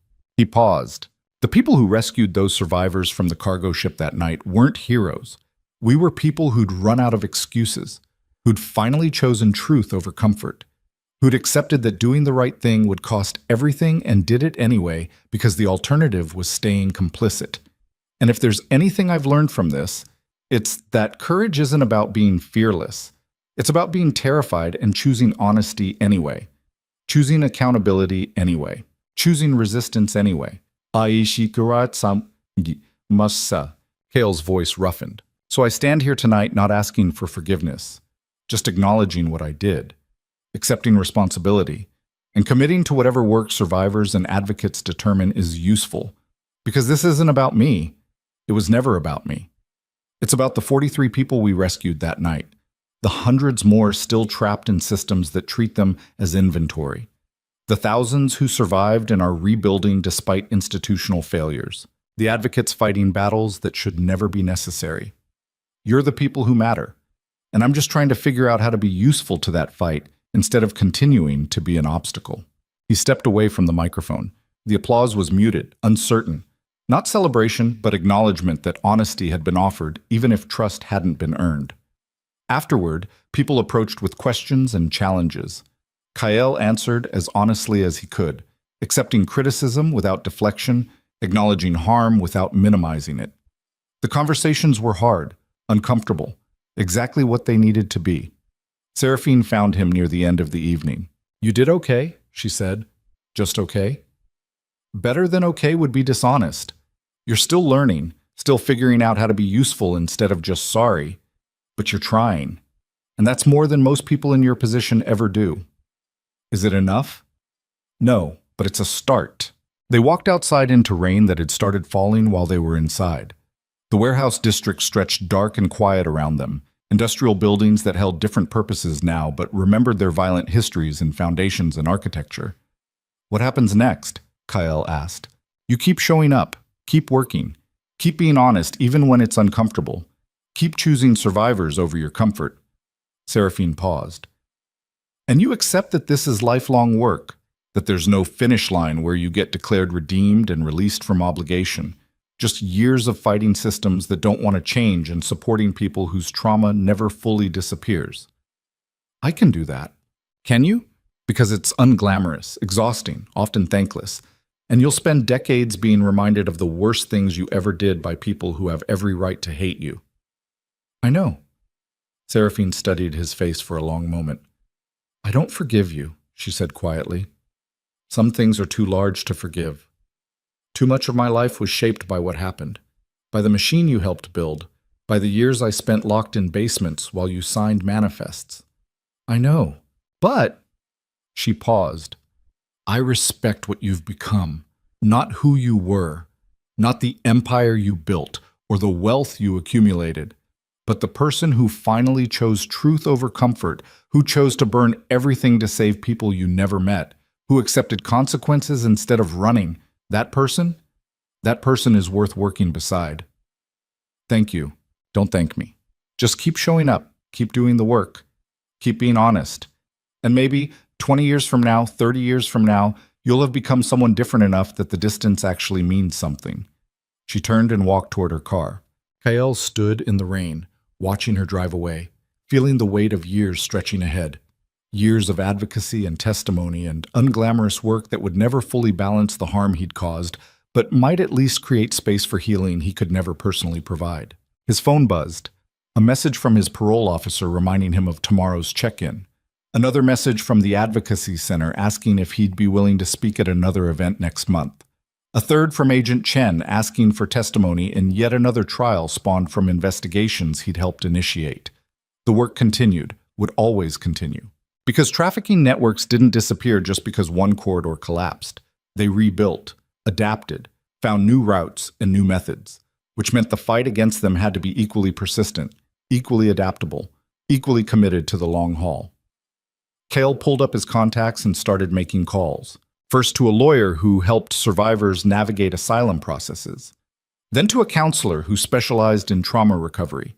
Then to 3 different advocacy organizations asking how he could be useful. The calls would lead to meetings. The meetings would lead to work. The work would lead to more work. An endless cycle of showing up and being useful and trying to create change in systems designed to resist it. But standing there in the rain outside a repurposed warehouse in Tacoma, Kyle Viro finally understood something about redemption that had eluded him for 15 years. It wasn't a destination. It wasn't something you achieved and then moved on from. It was a practice. A discipline, a choice made daily to value other people's healing over your own comfort, to value truth over reputation, to value accountability over excuses. Some people spent their whole lives running from that choice. Kale had spent 12 years running, but he was done running now, done hiding behind wealth and distance and carefully managed silence, done pretending that rebuilding something new on top of buried bodies made his hands clean.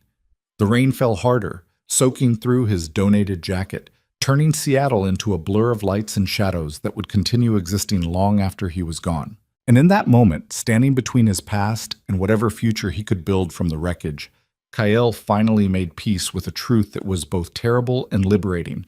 Punishment could be survived. Forgiveness could be impossible. But honesty, real, unflinching, continuous honesty about what you'd done and what you owed, that changed you forever. And maybe that was enough. Maybe that was all anyone could ask for. Maybe that was what it actually meant to be human.